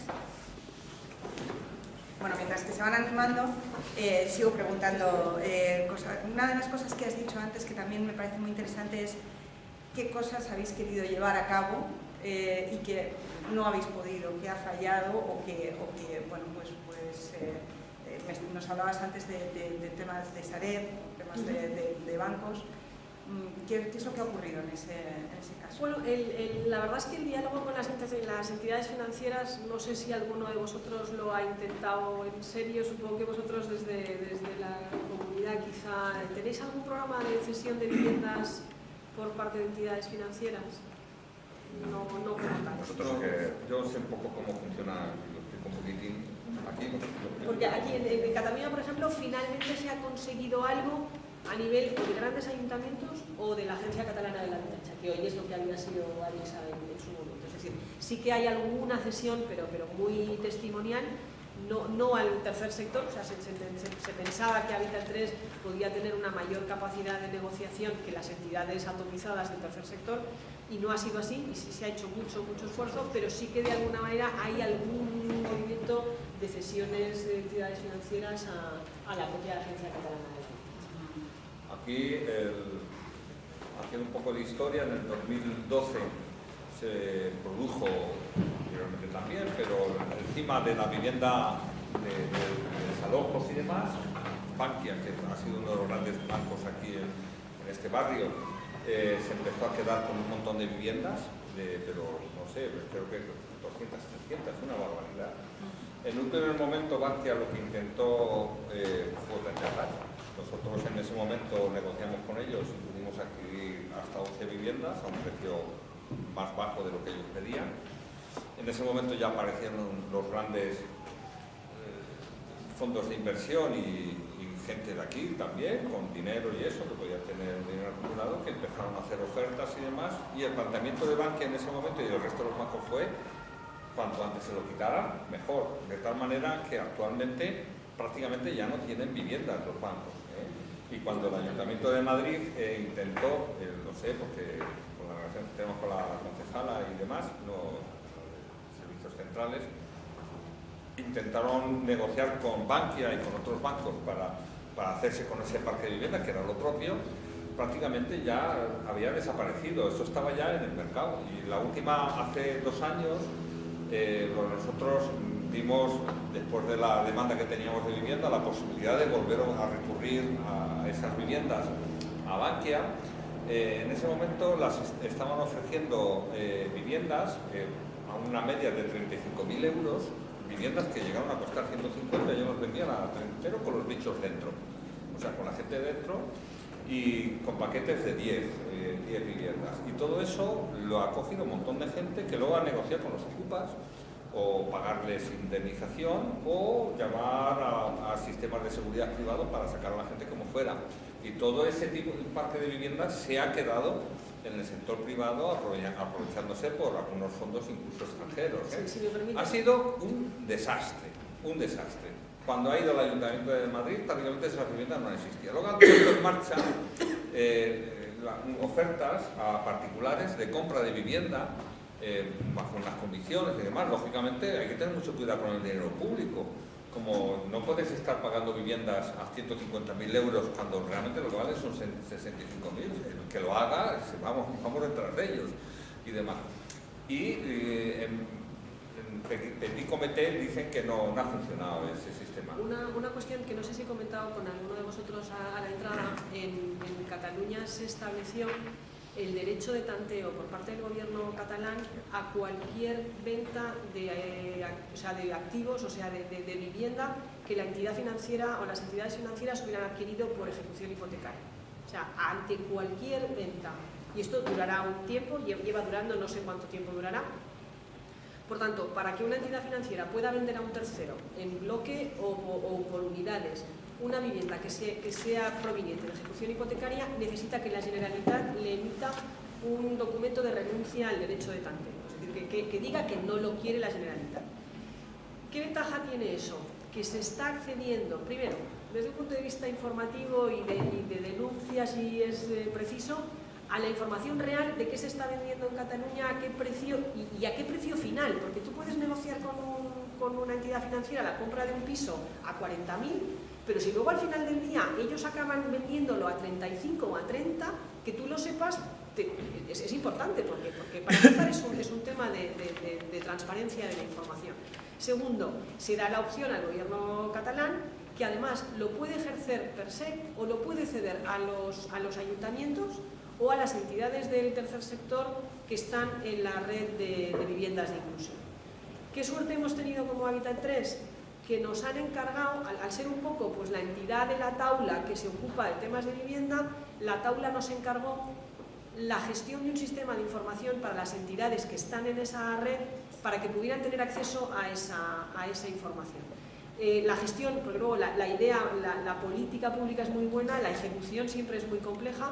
Hay unos plazos muy cortos desde que la entidad financiera notifica que va a vender a ese precio hasta que la agencia tiene que emitir como muy tarde la renuncia, solo pasan 2 meses y esos 2 meses solo se interrumpen en el plazo que alguien ha dicho que quiere visitar la vivienda hasta que la vivienda se visita.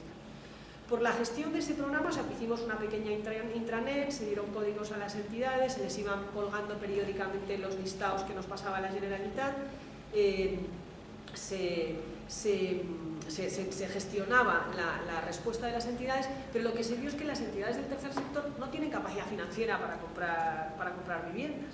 Entonces era un recurso que se estaba un poco perdiendo y entonces también trabajamos como Hábitat 3 intentar conseguir una línea de financiación y les ofrecíamos a las entidades, si no podéis comprar pero podéis alquilar, la compra de un piso más la rehabilitación amortizaba los 20 años que finalmente conseguimos la línea de crédito, os lo podemos alquilar por tanto. Si ese tanto es menor que el precio del mercado de esa vivienda en alquiler, estamos de alguna manera aprovechando ese derecho de tanteo para que al final llegue a las entidades. La pena es que solo lo hemos podido hacer hasta fecha del martes que viene, que firmamos el piso número 18 y que son números muy pequeños. Hace unos meses presentamos un estudio de qué hubiera podido ser, qué hubiera costado recuperar esas viviendas que se están vendiendo a precios muy bajos, cuántas podían haber sido susceptibles de utilizarse en programas públicos de alquiler y qué hubiera costado eso, ya no en financiación total, ya no que la administración pública hubiera comprado la totalidad, simplemente con que hubiera dado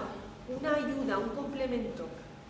Nosotros si nos hubieran dado, por decir algo, 15 o 20.000 euros por vivienda, no hubiéramos tenido que comprometer la financiación también de la rehabilitación, a lo mejor hubiéramos podido comprar 36 viviendas en vez de 18. Entonces, sí que hay alguna iniciativa tendente a que se puedan comprar a bajo precio esas viviendas que las entidades financieras están vendiendo, pero que se queda, sé que algunos ayuntamientos, el Ayuntamiento de Barcelona, por ejemplo, ha hecho una gran apuesta por la compra de esas viviendas por 2 motivos, porque están ahí, porque están disponibles, porque están construidas, no hay que construirlas de cero, porque van a estar repartidas por toda la ciudad. Lo que pasa es que, claro, es un esfuerzo ingente también de recursos económicos y de gestión, porque esas viviendas muchas veces están en situaciones muy precarias, la rehabilitación es compleja y bueno, no es fácil, pero que hubiera sido una gran oportunidad para las administraciones públicas y para las entidades sociales poder haber recuperado parte de esas viviendas de las que se hubiera habido un poco más de prevención en su primer momento al país y sobre todo a las familias que no se hubieran tenido que ir. Es decir, la política de vivienda que se tenía que haber hecho en este país es la sueca o la danesa de que todas esas familias no hubieran salido de sus viviendas. Bueno, digamos que eso ya esa sí que es una guerra perdida. Sí, ahora están concentrando los esfuerzos en todas las parques de viviendas porque en un momento dado se vendieron todas las viviendas y parte de los bancos a la Sareb y la Sareb ahora una de las claves y sé que están negociando de qué medida, pero la impresión que yo tengo de lo de la Sareb, un poco así, tampoco yo me dedico a esto, es que eso es otro mundo y estos lo que quieren es juzgar el déficit público y el mejor postor y punto pelota, no quieren mucho más, Porque yo recuerdo en un momento dado los bancos, ante el problema que se les vino encima de ocupaciones y la imagen que estaban dando y demás, en esa política de quitárselo cuanto antes, estaban dispuestos a aceptar un montón de cosas. Qué pena no haber aprovechado, qué pena no haber aprovechado. Y ahora a ver cómo lo resuelven, porque tienen otro cometido totalmente distinto. Claro, para los bancos ha dejado de ser un problema, puesto que han sacado esos activos fuera de balance, con lo cual sus resultados ya son limpios, no tienen problemas y siguen cotizando unos números determinados. ¿Y quién se ha quedado con todo eso? Es que todo eso, del sufrimiento de las familias, ¿quién se ha beneficiado? Es tremendo, ¿eh? La realidad es que ahora el propio ayuntamiento, que yo creo que tienen buena voluntad y demás historias, no saben realmente qué hacer, porque al final hay que construir viviendas. Después de la venta masiva de viviendas que hubo, no saben qué hacer, ¿eh? Es un lío, porque además la necesidad en este distrito, lo que hemos ido a hablar con los servicios sociales, lo que están haciendo es pagando pensiones y demás historias. Bueno, está bien, por bueno, garantiza, pero no hay un parque público de viviendas ni de emergencia ni nada que se le parezca, y hay que hacerlo como sea, es fundamental. Tú apuntabas antes, Antonio, el cómo en otros países han calculado exactamente el coste de la atención a las personas sin hogar. A pesar de todo, el programa que hablábamos antes de la obtención de viviendas en el mercado privado, aun subvencionando de una manera muy importante la diferencia de lo que no puede pagar el inquilino, es mucho más barato.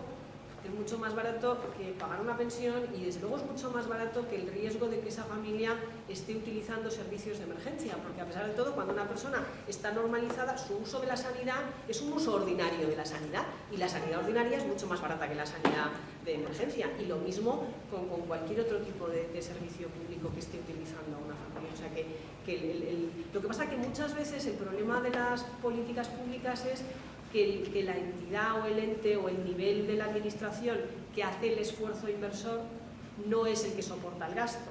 Por ejemplo, el Ayuntamiento de Barcelona, que invierte muy fuerte en un programa como este, no es el que se beneficia de la reducción del coste sanitario, porque si el coste sanitario lo está soportando la administración autonómica. Efectivamente, o es una política integral que se entiende una reducción de costes global o es Roberto.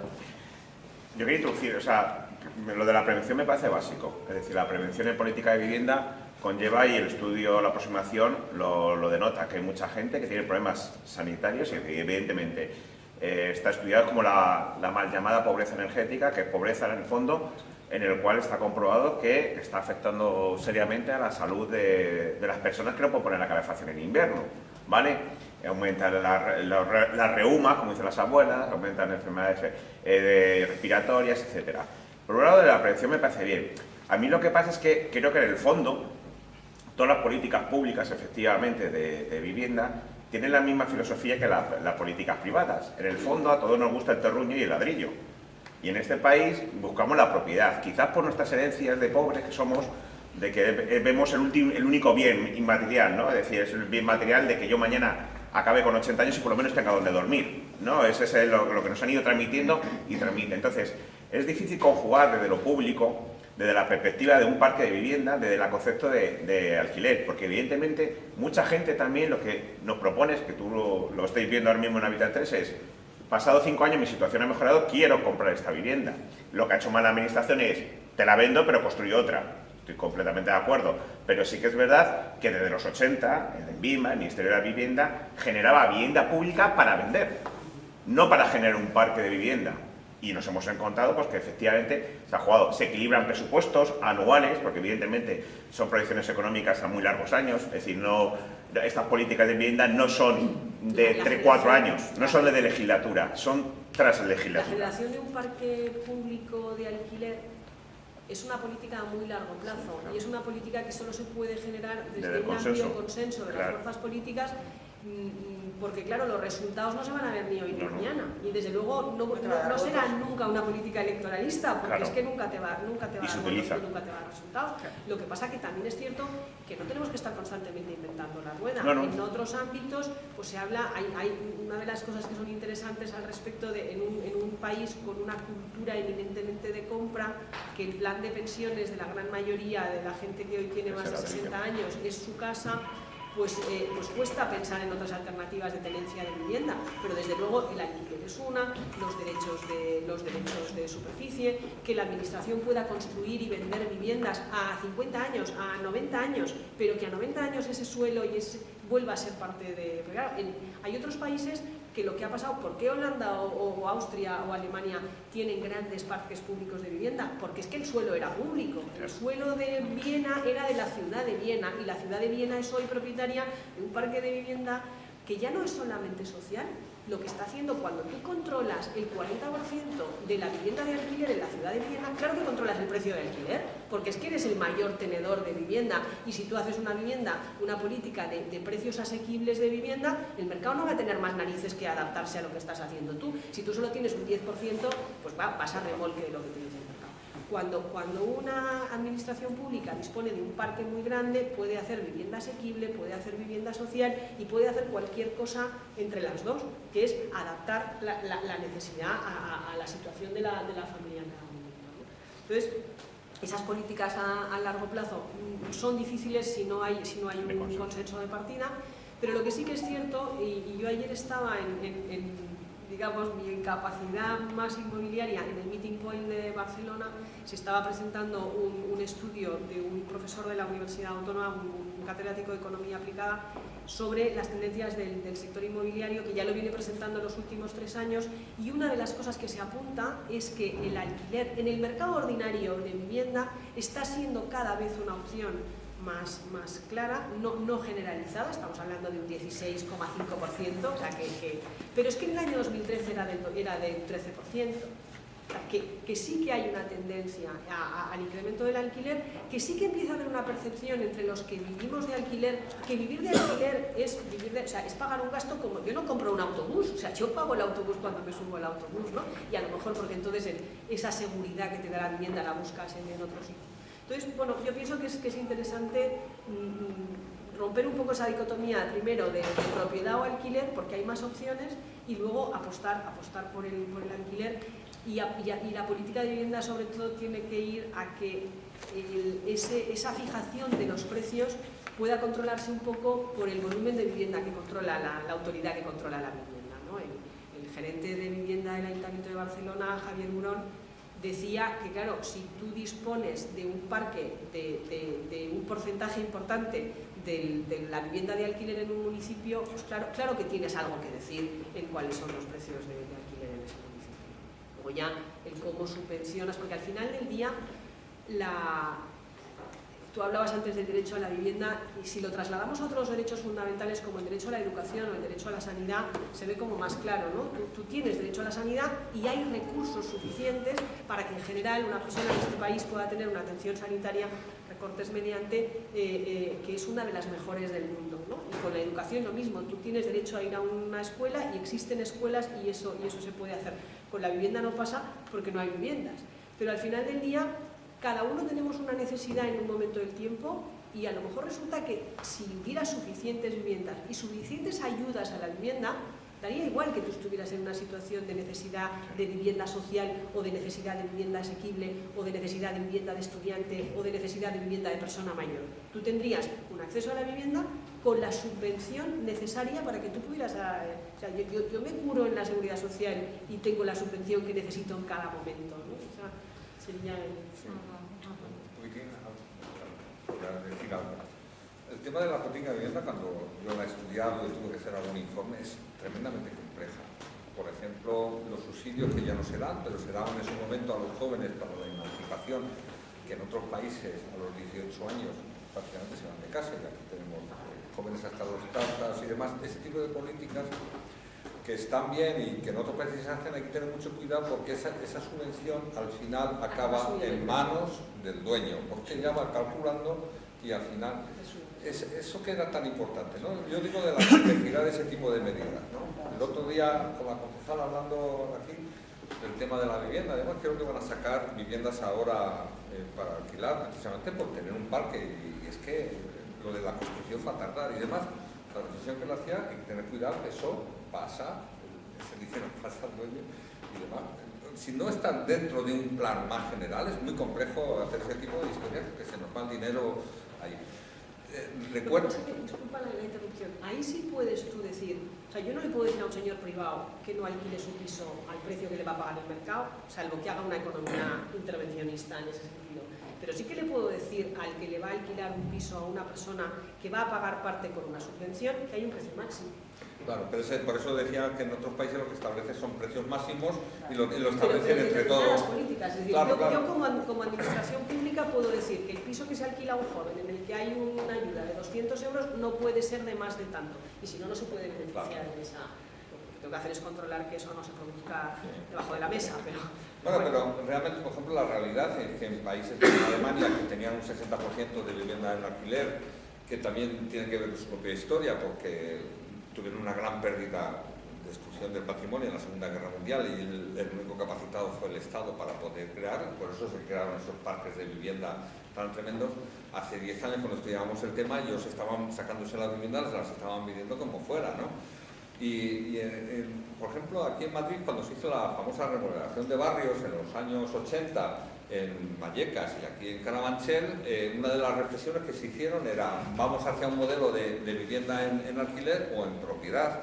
Se impuso el de vivienda en propiedad, en parte porque también permitió que a las familias pobres que accedían a un piso de propiedad les dabas un pequeño capital en ese momento que les permitió en su momento, por ejemplo, hipotecarse o endeudarse para la boda de los hijos, por ejemplo, y ese al final se convirtió en un bien. Con lo cual ahora mismo la política no se puede revertir de manera global como en otros sitios, tampoco si tiene una cultura de alquiler no se puede ir a otro modelo y al final nosotros vamos a tener que seguir, porque está metido en la mentalidad, con la vivienda en propiedad. Lo que pasa es que hay que aumentar las oportunidades del alquiler, pero de manera radical, lógicamente, ¿no? Y hay multitud de posibilidades en esa parte de viviendas, siempre desde la consideración que el tema de la vivienda es de responsabilidad pública, no de competencia únicamente pública, pero de responsabilidad pública, y que articular todo este tipo de medidas. Yo admiro a los catalanes, de verdad, y al País Vasco, de eso todos los países. Si podíamos hablar del País Vasco, tampoco nos da tiempo, de las políticas que llevan haciendo hace años, porque hacen instrumentos de esos, ¿no? Me da muchísima pena que no hayan venido a escucharlo, porque tienen buena voluntad y necesitamos experiencias de este estilo que no son difíciles de implementar y que atacan las administraciones públicas. Sí, especialmente el Ayuntamiento de Madrid, porque la comunidad autónoma es otro nivel. No miras porque Roberto está aquí. Sí, yo soy el técnico, yo no... No es un técnico, no, pero vamos, cuando hemos ido a ver a los políticos, madre mía. Y aquí, en cambio, sí que hay buena voluntad. Por ejemplo, me da mucha pena que esa oficina antidesahucios que han puesto en marcha, que era una de las medidas estrellas, al final no ha salido nada bien. Y joder, ese tipo de iniciativas hay que ponerlas en marcha y hay que hacerlas técnicamente muy bien. Y hay un montón de sitios donde se han hecho. Por cierto, que cuando pusieron en marcha la oficina aquí antidesahucios por parte del ayuntamiento, donde fueron a mirar donde funcionaba bien era en Castilla y León. En Castilla y León prácticamente no ha habido desahucios masificados como ha habido en Madrid y en Barcelona, y eso porque ellos se lo pusieron muy en serio y lo pusieron en marcha. Ese tipo, por ejemplo, de políticas no las conocemos y por lo menos allí sí que las pusimos. Creo que tenemos que acabar ya. De todas maneras hay segunda vuelta, tomando unas cañas y podemos seguir charlando sobre todo esto. Muchísimas gracias. Como decía Roberto, esto es un documento vivo y esto es una mesa muy viva, mesa pequeñita, pero con muchas ganas de hacer cosas y de hacer ese laboratorio de ideas, con lo cual esperamos convocaros de nuevo el próximo año. Muchísimas gracias a Antonio y a Natalia por esta mesa tan interesante y nos vemos.